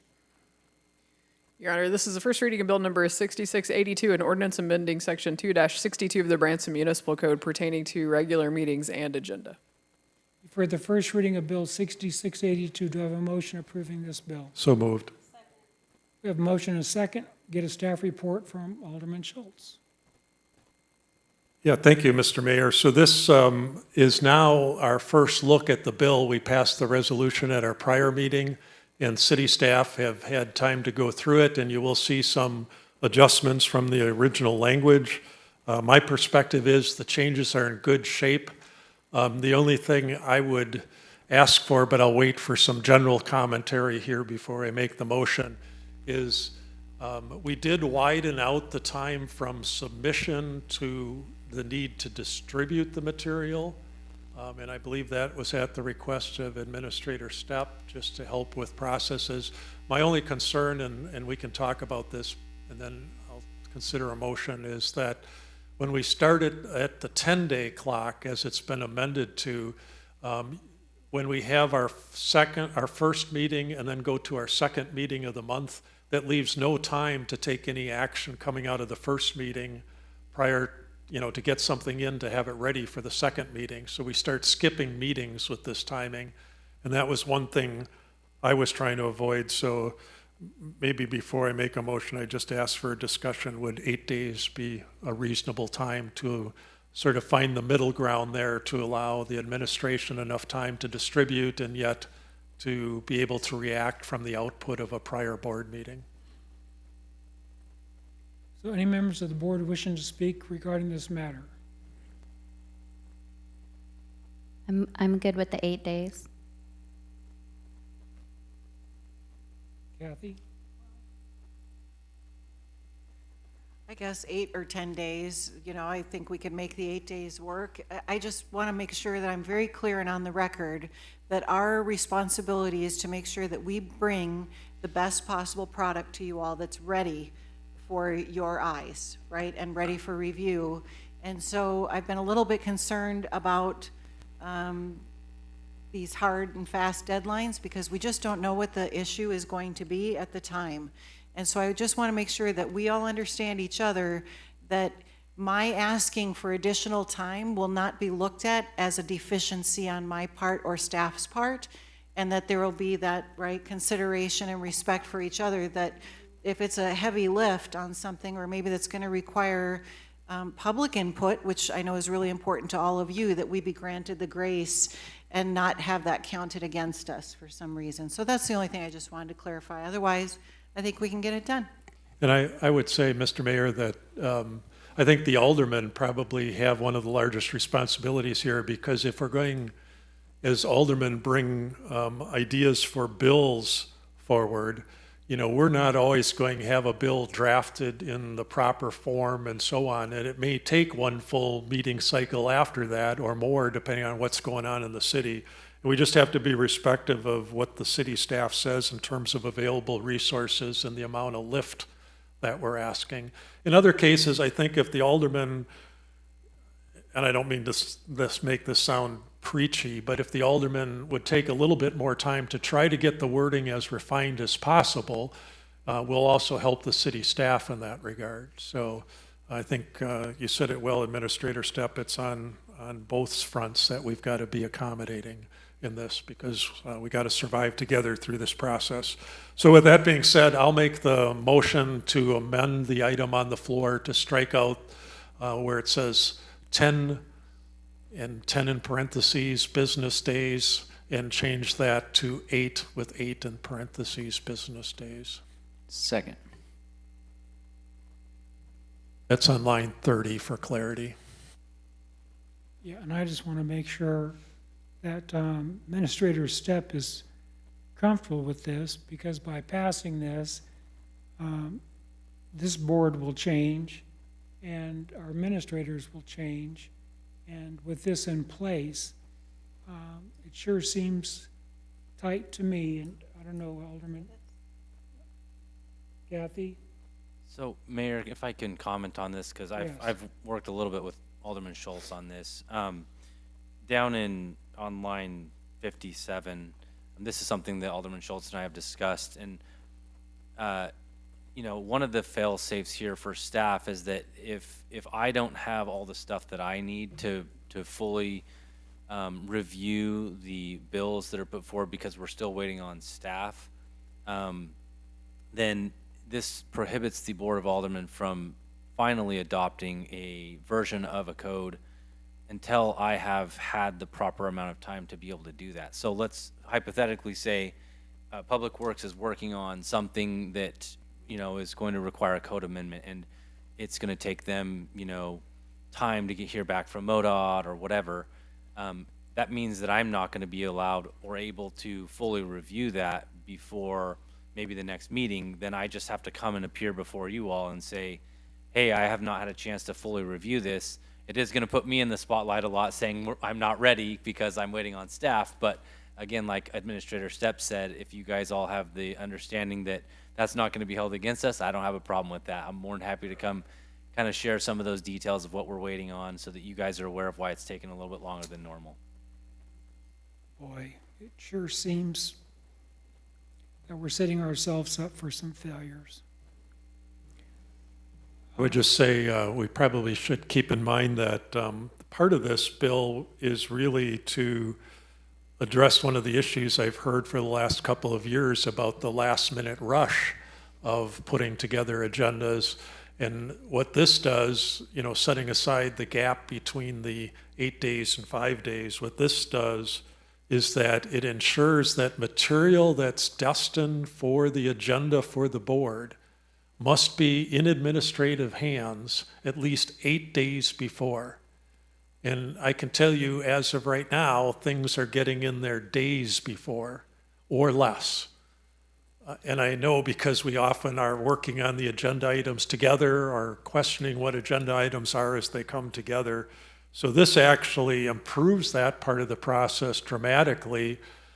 There is a safety valve in there that, like the chief just did, where there's something urgent that's come up, that you can submit something with less than 8 business days, and it can be distributed in less than 5 business days. But then to be considered on the agenda, it has to be accepted by the alderman. The basis for the urgency must be presented. And so it ensures to a reasonable degree that people won't try to game the system and turn everything into urgent agenda items, which is sort of what's done now in many cases. When they're done, they're urgent. Okay. Kathy? I'm fine with the 5 days. I get paid the big bucks, $10 a meeting, but it's my responsibility in the position that I serve to take time away from my schedule to make sure that I've prepared myself to bring this. I know what it feels like on the other side to have to be preparing and having everything ready for the agenda and the rush that it puts on. So for the record, every single member here, I believe I have heard every single alderman say they will not hold this against Administrator Stepp or Attorney Solon or any of the staff, and state that it's their responsibility to make sure that they get an unfinished product to us, and then they get negative remarks made about them. So I want to make sure that we're all on the same page on that one, because I don't think it's fair that we're rushing them. Kathy? Okay, thank you. I appreciate everyone's thoughtfulness on this.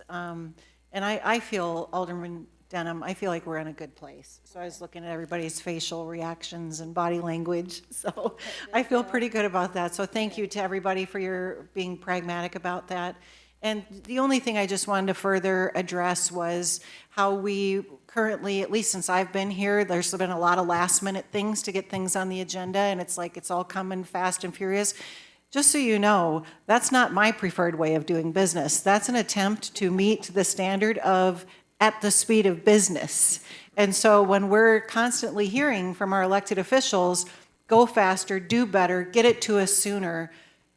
I've got people breaking their necks for the last 3.5 years trying to turn material around and bring good quality product before all of you. So I just didn't want to, and I don't think Alderman Schultz meant it this way at all, but I just want to make sure nobody misinterpreted that to mean we've been doing things slipshod and halfway, and, you know, we wait until the last minute for everything. We're doing that at the behest of our past board since I've come here to try and meet or exceed your expectations. So I just wanted to clarify that. Thank you, everyone. Okay. With that said, we're ready to vote? Mr. Mayor? Yes. I would like to request that we do a second read on this one. Okay, let's get this one approved and then we'll move on to that. And to clarify, the motion on the floor is to amend to strike the 10 days to 8 days is what we're voting on right at this. Okay, the amendment. Okay, so everybody understand what we're voting on right now is the amendment? Okay, all in favor say aye. Aye. Opposed, same sign. Ayes have it. So now we're going to be voting on the bill as amended. Any discussions on that? Hearing? Oh, in the audience? Sure, Marshall?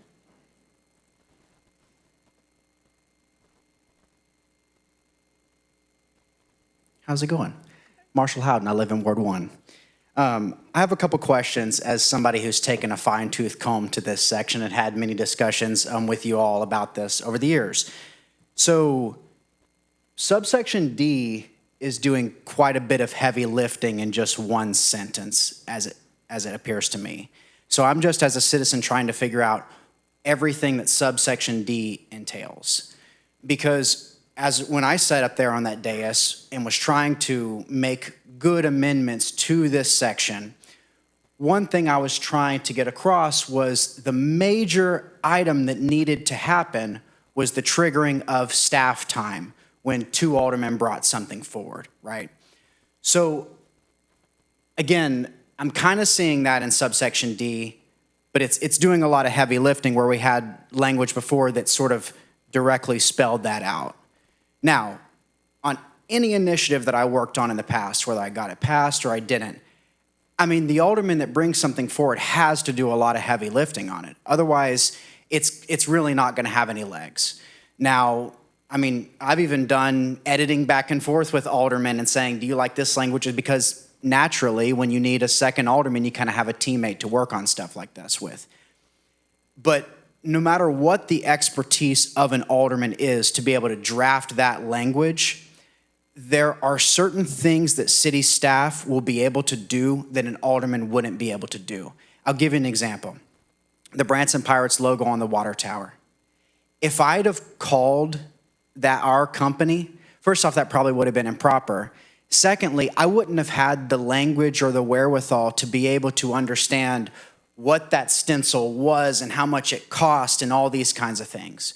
So I'm kind of reading into subsection D that legal approval, which everything needs. But I guess what I'm sort of looking for is where is sort of the triggering of staff time? So originally, I'd put forward an initiative that said 2 aldermen naturally trigger staff time because I think that's something that you needed when you brought forward an item like this. There was some discussion back and forth and sort of we came to a compromise position, which is sort of the process we have right now. Is it perfect? No, probably not. Is it speed of business? I don't know. You can debate that. But that's my only question is, you know, aldermen can do all the due diligence in the world that they want and can really bring forward great items on an initiative they're trying to bring forward. But apart from legal review, where is that triggering of the staff time it might take to contact the state authorities or whatever the case may be? It's more a question than an advocacy point. Mr. Mayor, can I address that? Sure, Glenn. So thank you, former alderman. So I think this, ironically, this piece of code sort of exemplifies that process because it was drafted by aldermen almost to the specific language you're reading here, almost. And then we asked city staff to review it and get it into final shape so that we could actually vote on it. So we invoked paragraph D, as it were, and city staff has done that. And in fact, ironically, paragraph D itself is where some of the changes occurred, as well as the earlier section. And so we really anticipate that aldermen will not necessarily be able to write a bill that would pass legal muster, so that staff would just look at it and say, oh, I'm fine with that, go right on to a second reading, right? That there would often be times where aldermen are going to have to bring something up and say, this is the idea, sort of like Clay Cooper did with the speaking thing, and say, this is what I'm thinking of, could you work on it? And if 2 aldermen did that, that would, to your point, trigger staff time if the rest of the aldermen agree with that. So there's always that possibility. I think the stronger part here is if an alderman can spend more time and get things into good shape when it's appropriate, it both makes it clear to the aldermen what they're seeking, because you've actually got words to look at, and we all know that the way it's written can make a huge difference. And it also makes it very clear to city staff what your intent is. They don't have to spend a lot of time thinking and imagining and looking and comparing. They've got a pretty clear picture. Yeah, so short of any contrary actions to state law or federal law or something like that, they don't have to go much further than that.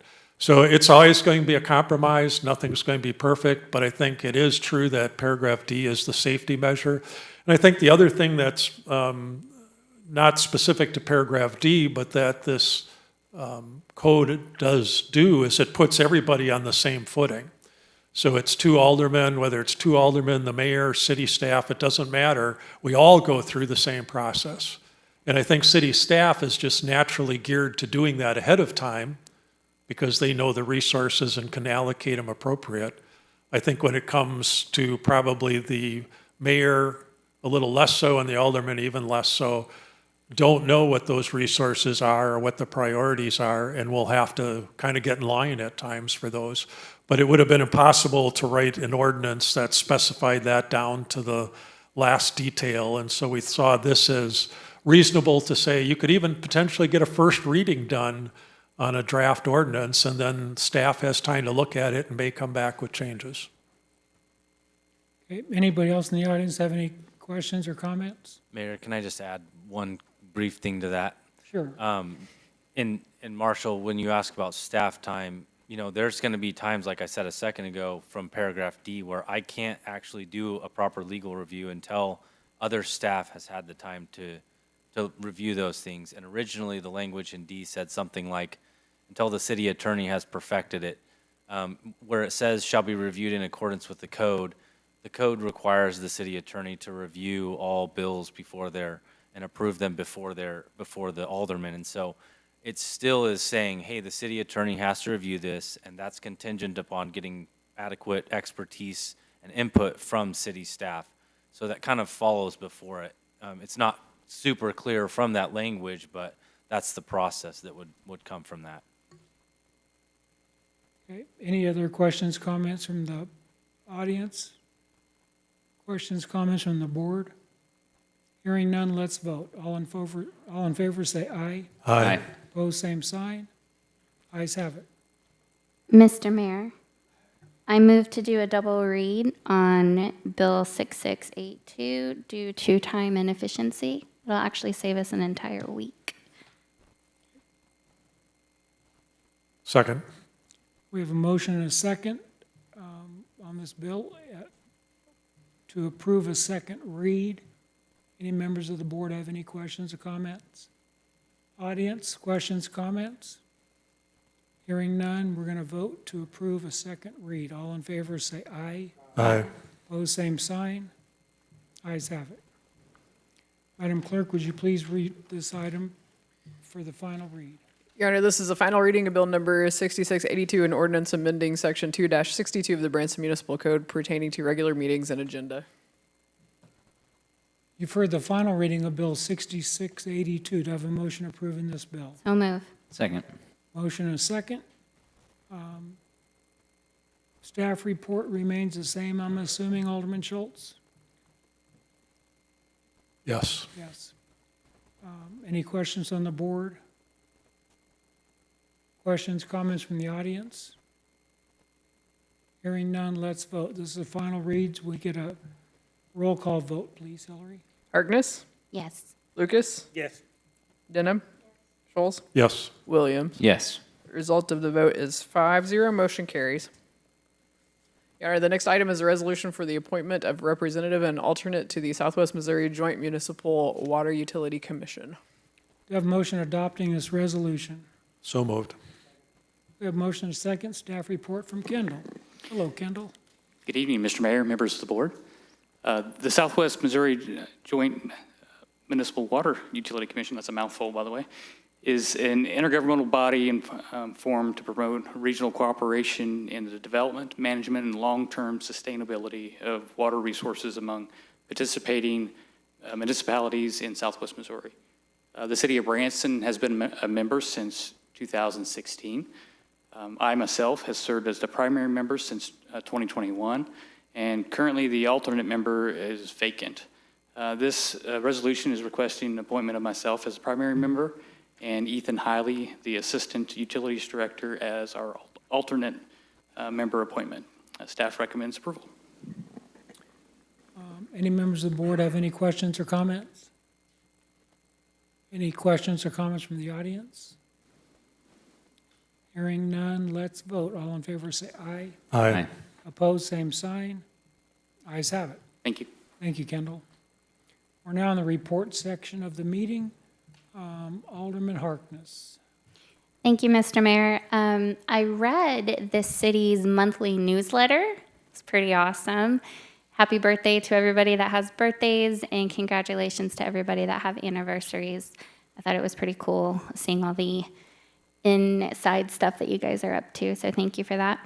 Got to go, many of us did actually get to go to the prayer breakfast earlier this month, and something so special about that is that a dear friend of mine, and he's actually my real estate broker, and we started the Elevate Work program over at Elevate together, teaching people how to get and find jobs and keep them.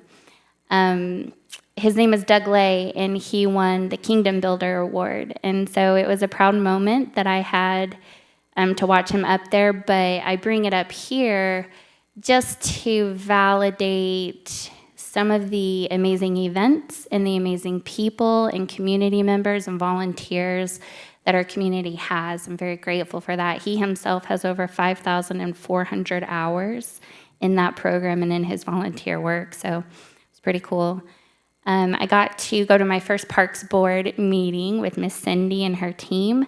That was a lot of fun. We got to talk about the trails, and I've also separately met with her and Megan Connell over at Skaggs, just so I can get my bearings on what an indoor pool actually means for Branson. And obviously the big question is, how would we pay for it? But I'm very excited to dig into that more and figure out what we can do to make Branson a great place to live for the residents, those of us that call this our home, that pay taxes at Walmart.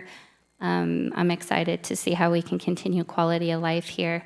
I also got to go to the planning department and sit in on a meeting with Amanda and her team, and that was pretty cool. And I've got an open for business meeting that I'm gonna sit in on with another developer coming through. So I'm really just grateful for the opportunities to do that, to learn how the city operates, who the players are, who does what, and kind of what really is behind some of the chatter that, as a community member myself, I hear so much of.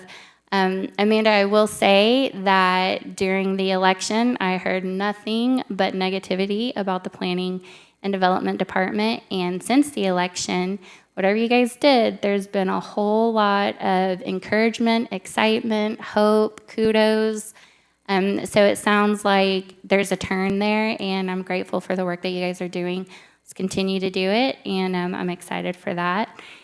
On the record, I want the community to know, I learned this, that as we filled up our pools, we actually get refunds if it deals with the sewer portion of it. And so if you have a pool in your backyard, call the city and you can get a refund on the sewer portion of that bill as long as it relates. I mean, don't check with the city department that it matters to first, but I do know that that's a thing. Also, if you've got potholes and things like that in your streets and you're like, how do I get those repaired?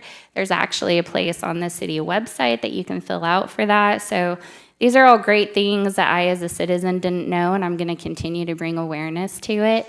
Very grateful for the possibility of some sidewalks on 165, so thank you guys for that.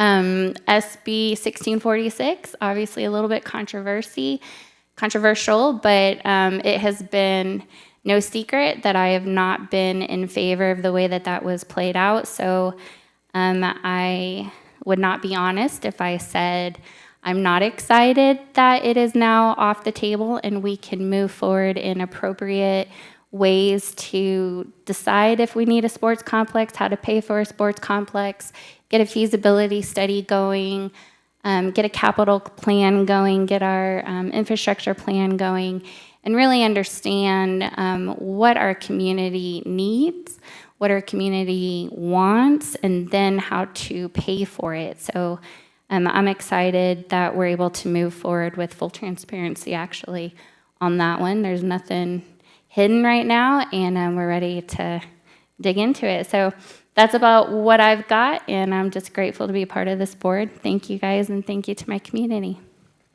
Thank you, Alderman Harkness. Did you say in the last 30 days since election, our planning and zoning department has turned around? Wow. Okay, Alderman Lucas? Well, she kind of stole my thunder a little bit because I was going to be talking about the prayer breakfast as well. The thing that I was going to bring up was the fact that there were 400 high school age kids there at 7 o'clock in the morning for that prayer breakfast. Trying to get a high school kid out of bed at 7 o'clock in the morning is hard. And to be able to have them come out and do it for that is exciting. That they would take the time out of their day to come to a prayer breakfast to honor the Lord, you know, and I just think that is so cool.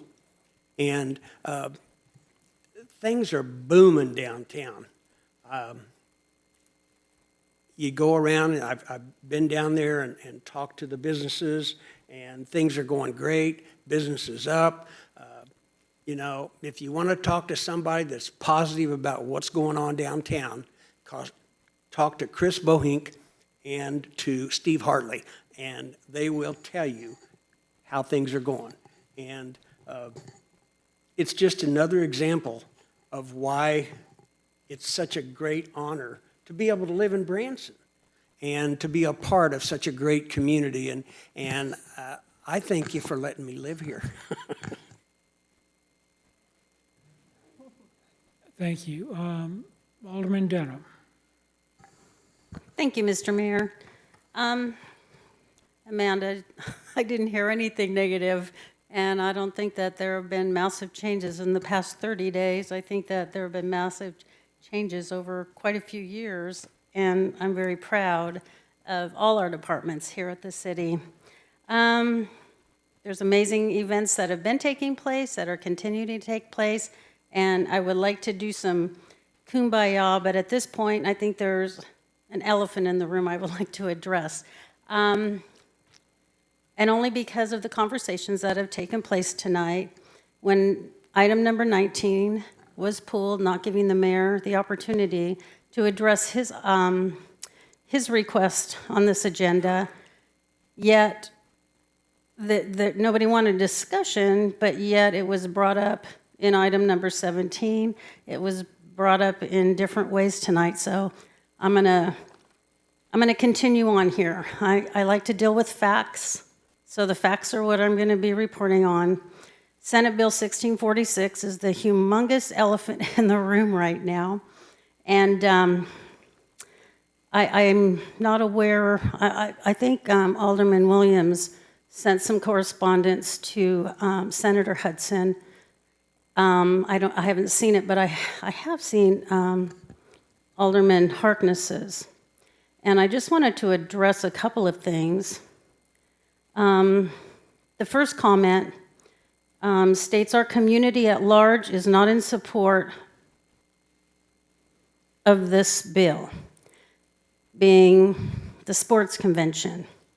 So she referred to a survey. The city did do a survey. We have 13,300 residents, maybe more, but the last call, 13,300. Of that 13,300, 351 people, which is 0.02%, as a second item on their list, wanted an indoor pool. So I don't really think that represents our community well. Also, it was stated that there's a lack of community input in bringing this forward. This action has broken trust with our community. It has not been transparent, and we need to have discussion. And I'm requesting, I hate to do this, and it's not a rush, but I'm requesting staff to put together the dates because we had many public hearings. We had an ordinance that we voted on as a board. We had discussion with the TIF meetings that we had. This was no hidden item behind our public. And so I would like to find out what that entailed. Also, Administrator so eloquently many times has explained the process of how we should address this. And it wasn't behind closed doors, it was up here on the dais. So maybe a recap of that too. I just feel that if we take something to our Senator Hudson, that we take him the truth, not just some basic information that has no backing behind it, because I felt that this was a very unfair letter to write. I think we should be respecting our senators, our representatives, and providing them with facts. And I don't feel that facts were presented in this document. So that's my voice right now. We were stripped of being able to be transparent tonight, to talk with people in our audience here and our viewing audience. And that's what I feel is unfair. So the city being called, we're being called non-transparent. Well, I think that it's the flip side of that, because I believe that everybody should know what has taken place to date, the meetings that have taken place, the public hearings that have taken place, the votes, the ordinance that it was approved. And just because someone didn't like an ordinance that was approved, false information was provided to our senator, and I'm very offended about that. Thank you. Thank you. Alderman Schultz. Yeah, thank you, Mr. Mayor. First of all, happy birthday to our missing Alderman Clay Cooper. I understand his wife spirited him away. Unbeknownst to him, he was going to be here, all excited to work on his first bill for the year, and she decided to take him away and celebrate his birthday while they still can before the show schedule kicks in gear, so we look forward to seeing him back here at our next meeting. I also, too, want to comment on the prayer breakfast. First, Mr. Mayor, thank you for your opening remarks at that. It was great to see you there. The observation I had, I agree with what Artie said about the whole thing, but the other thing is, man, that room was almost to capacity. Yeah. Almost to capacity. And that's a prayer breakfast. And we almost took our convention center to full capacity. I don't think you could have fit another half a dozen tables in that room of that style and met fire code, by the way I looked at it. And I say that in two senses. One is, it's great that the prayer breakfast was so full. And the second is, gee, I think our convention center needs some expansion work. Attended the Spring Fling downtown. That was a great event. The music there was fantastic. Had a lot of comments on that. They kept moving around to different areas, and there were clearly crowds accumulating by some of them and sitting there watching them, so it really had the desired effect. I loved all the extra sales and things by the stores. very festive event. Everybody was into it. It was just a lot of fun to be down there for it. So thanks everybody that planned it and participated in it. It was great. I'll echo what Alderwoman Harkness said is, I mentioned this last meeting, I believe, but since then I've gotten at least 2 more calls from developers saying, thank you, thank you, thank you. Thank you for the improvements that have been done in the Planning and Development Department. They are just overjoyed. They can't believe the level of customer service, the care towards the development activity, and the desire to see it move forward. So I'd be remiss if I didn't share those calls from developers, unsolicited calls to me.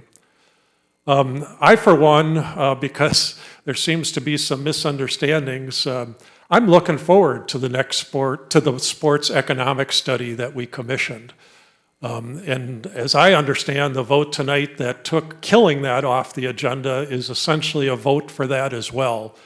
That the aldermen that voted in favor of removing it from the agenda are essentially in favor of seeing the economic study for the sports center. And for me, it only makes sense is that before we start spending serious money, that we understand that the return it's going to have on the community, the investments that it's going to take, the suitability of the land that we're going to develop it on, all those things. So I'm looking forward to it. I'll actually be participating in that later this week, meeting with the team that's writing that economic study as one of the people that they'll interview, and I am sure looking forward to the output of that. Today I attended a meeting. It's on solar energy use within the city of Aldermen, within the city of Branson, that Alderman Lucas put together. Very early meeting, just sort of probing the ideas and talking about what ifs, but I appreciate that Alderman Lucas pulled that together and kind of started the gears turning as to what might be possible there.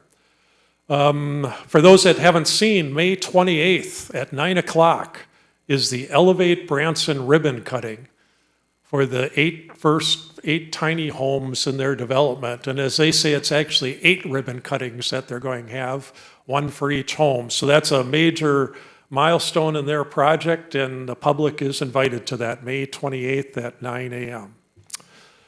In June, I'll be attending 2 different seminars on the topic of data centers. If you've been following the news, this certainly is heating up in the state of Missouri as it is everywhere else, no pun intended, heating up.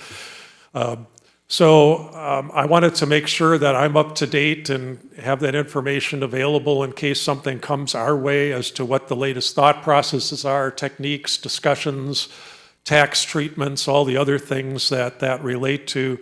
So the first one is sponsored by the Missouri Municipal League, Missouri Association of Counties, and the Missouri School Board Association got together for a seminar up in Jeff City.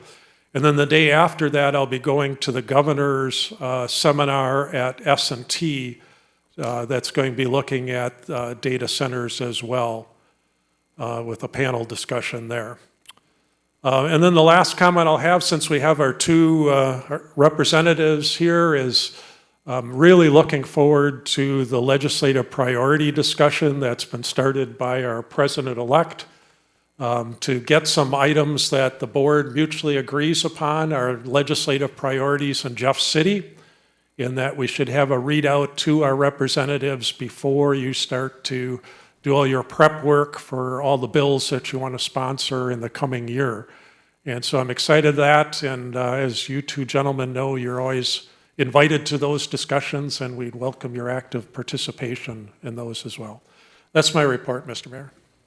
Thank you. Alderman Williams. Thank you, Mr. Mayor. So to answer Alderwoman Denham's question, yes, I did send an email to Senator Hudson's office just to take the mystery out of the room. I don't apologize for reaching out and advocating for the folks that I spoke with and advocated and talked to during the campaign and since the campaign.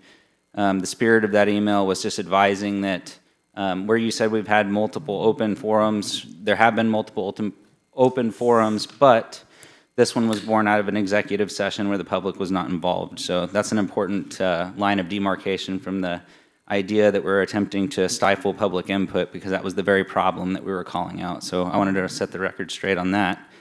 On the city flag, I had the privilege of driving in this morning to see our beautiful new city flag being hoisted over the roundabout and at several locations throughout the city. Kudos to former Alderman Howden and the Parks team going through and getting all that taken care of. It's very pretty, it's timely, it's going to look great, or it looks great, and so thanks for that. And as part of the flag campaign that I've been on, this month has been the Pillar of Education. Had a lot of opportunities to work with city staff on getting our locations, dress right dress, per flag code, businesses, other places. We had some work to do, but everyone has been 100% on board with, I didn't know, or thank you for letting me know, we'll put an SOP in place. And that's all anybody could ask for, is that nobody second guessed it, nobody had an attitude, government, business, nonprofit, everyone's been great to work with. And so as we go into June, it'll be the second pillar of that, which is Advocacy Month, where we'll go out and I'm going to encourage other folks in the audience to become familiar with U.S. Flag Code. I'll be pushing out basic one-sheeter pieces of information for business operators and constituents to say, hey, this is what to look for so that you guys can join the team and help get us ready for America's 250th birthday, and then moving on from there so that we're being good caretakers of the American flag. Sidewalk Safety Initiative. Worked with Director Woods and team on looking at signage options with MoDOT. We're working on that, and the fight continues. And we will get there because it's important, because I think we both, Director Woods and I and everyone else that was in the room during those discussions, recognized that if it saves one person's life, that's it. I mean, that's the price of admission. We're going to go for it, because those sidewalks are dangerous, and there's a lot of distracted drivers and walkers out there. Onboarding with the city was fantastic, so I tip the hat to the city administration and all the departments for taking the time to educate the two newcomers to the board. We can't do this job if we don't know what those departments are doing, and everybody is extremely passionate in their work. So full credit to the onboarding process. Please continue to do that for any newcomers to this organization. Legislative priorities. You've heard it mentioned a couple of times. I'm pleased to share that in the coming months, we'll have the opportunity to adopt local level legislative priorities, which will have community input and will help kind of dovetail with the resolution we saw this evening, where we formalize the process and minimize the need or the incessant desire to have to go as an individual, even if it's not without city resources, and advocate for something that is completely opposite of the way the city's going. So I look forward to formalizing the process and taking the guesswork out of it. Part of that is also advocating with the Chamber of Commerce. In a previous role I had as the proactive government chair, the Chamber recognized it was time for them to take on local level legislative priorities, and they have too committed to generating something, submitting it to us so that we can be good stewards and work together as a bigger group instead of a bunch of individuals going multiple different directions. Campaign sign reform. Something I'm looking at due to safety and clarity. Other communities have a pretty good grip on this as we come into primary season. It would be good to see that we are able to update the campaign sign ordinance so that our code enforcement team, in working with Chief Schmidt, is able to focus on real code enforcement matters and not policing campaign signs, but also having good rules in place so that we don't abuse the new outcome that we get from this campaign sign reform. So I'm looking forward to that. I'll be going with City Administrator Stepp on a leadership trip to Pigeon Forge. Looking forward to that as we continue to move forward on the economic development of the city of Branson. And that's how you do it. You have to be present and in the room to be able to get things done. So I look forward to being there. And my last item will be, I had the absolute privilege of attending the Drone as a First Responder program. Chief Schmidt brought us all out to the Branson Police Department and showed us the capabilities that our current drone unit uses. And I saw videos of our fire department, our police department, saving lives, finding people in the dark of night, using technology, protecting officers, protecting the public. That's it.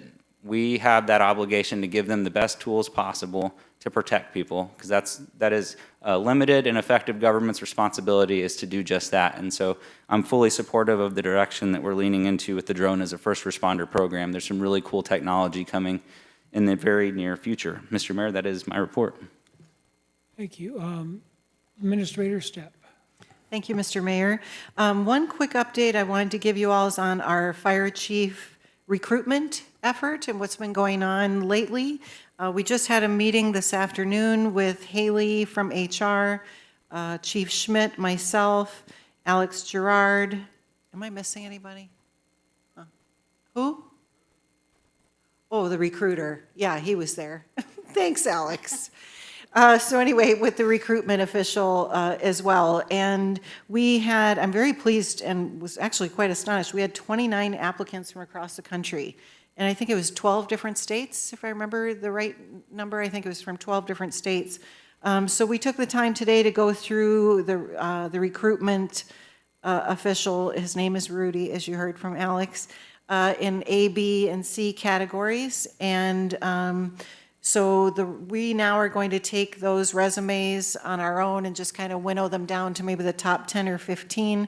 And then we'll embark upon the interview process where I think the recruiter actually does the online interview and then winnows down from there. Then we will bring in our interview panel for the in-person interviews at that time. So I think if I remember right, Haley, and just flag me if I'm saying this wrong, but we wanted to have this entire thing closed up by the end of, by the end of June or mid-July? Mid-July is what we're looking for. So things are moving along pretty quickly now, but I was really excited to see the amazing candidates that have applied for this position. So Branson's kind of popular. And it was kind of funny, it was fun to hear many of the folks, like one guy from Ohio and somebody from Indiana and somebody from Massachusetts or wherever the heck it was from, but way out east that have vacationed here. And now they want to come and work here. I thought that was very special. And Alex is just as touched as I am by those soft moments. You know, he's a softie like me. So the other thing I wanted to update you on is you heard that we're going to be having a float on Flag Day, and you've heard how excited I was to participate in this with all the things we have going on, and I am. But I wanted to formally invite all of our electeds to ride on our float during the parade. So you are all invited to join us in that effort. And then last thing is to give thanks and appreciation to Alderman Schultz for inviting me to join him at his table for the prayer breakfast. It was lovely. It was really fun to get to see some old neighbors as well. So really terrific event, even if I was a little bleary-eyed, because the time was actually 6 a.m., Alderman Lucas, not 7 a.m., and that mattered to me. So yes, and children were there, and God bless them. So thank you all. Thank you. Let me just say, I'd like to clarify some of the confusion on why there was conflicts, I think, amongst this board for moving the sports complex forward. We keep talking about these decisions were made at executive session. I won't talk about executive session other than to say that the aldermen unanimously instructed our staff to do everything we could to move that sports facility possibility forward. And one of the big issues that came out of that was the funding. How are we going to fund this? Huge obstacle. It could make all the sense in the world, but if you can't fund it, it's not going to work.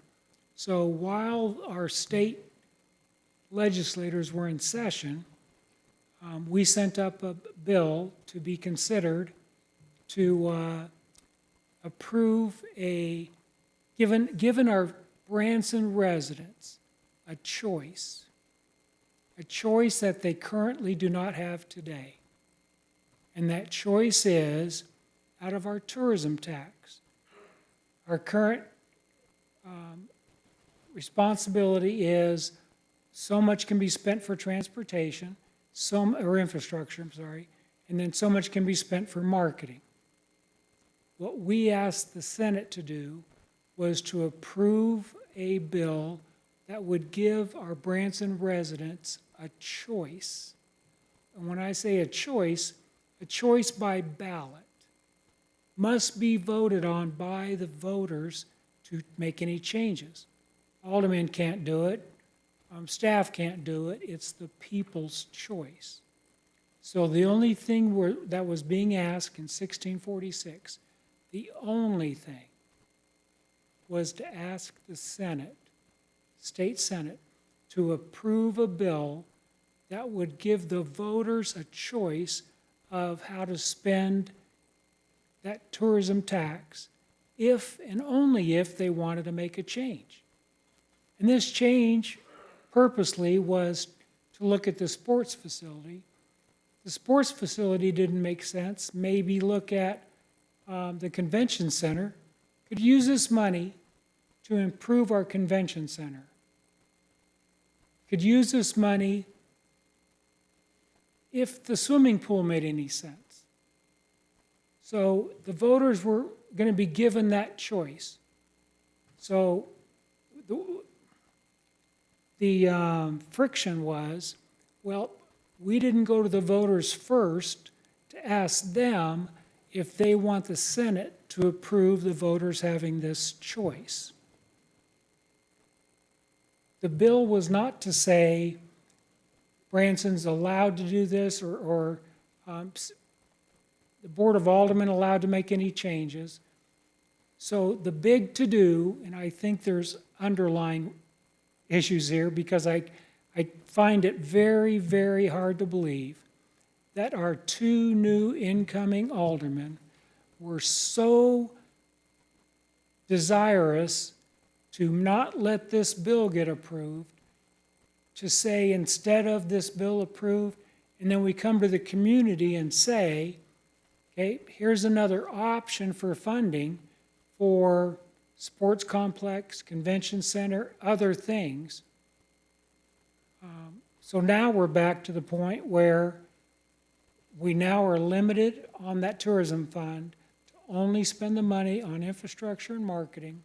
And now we have to wait till next year when the representatives get back to work and maybe ask them again. I can tell you when I went up there myself to testify for this, and it's hearing from them these letters and phone calls they're receiving from our two junior aldermen, let me just say Branson did not look good. So that's my opinion on that. Other than that, I am so proud of how downtown looks. I've heard from some of the businesses down there about how much they appreciate that work being done down there.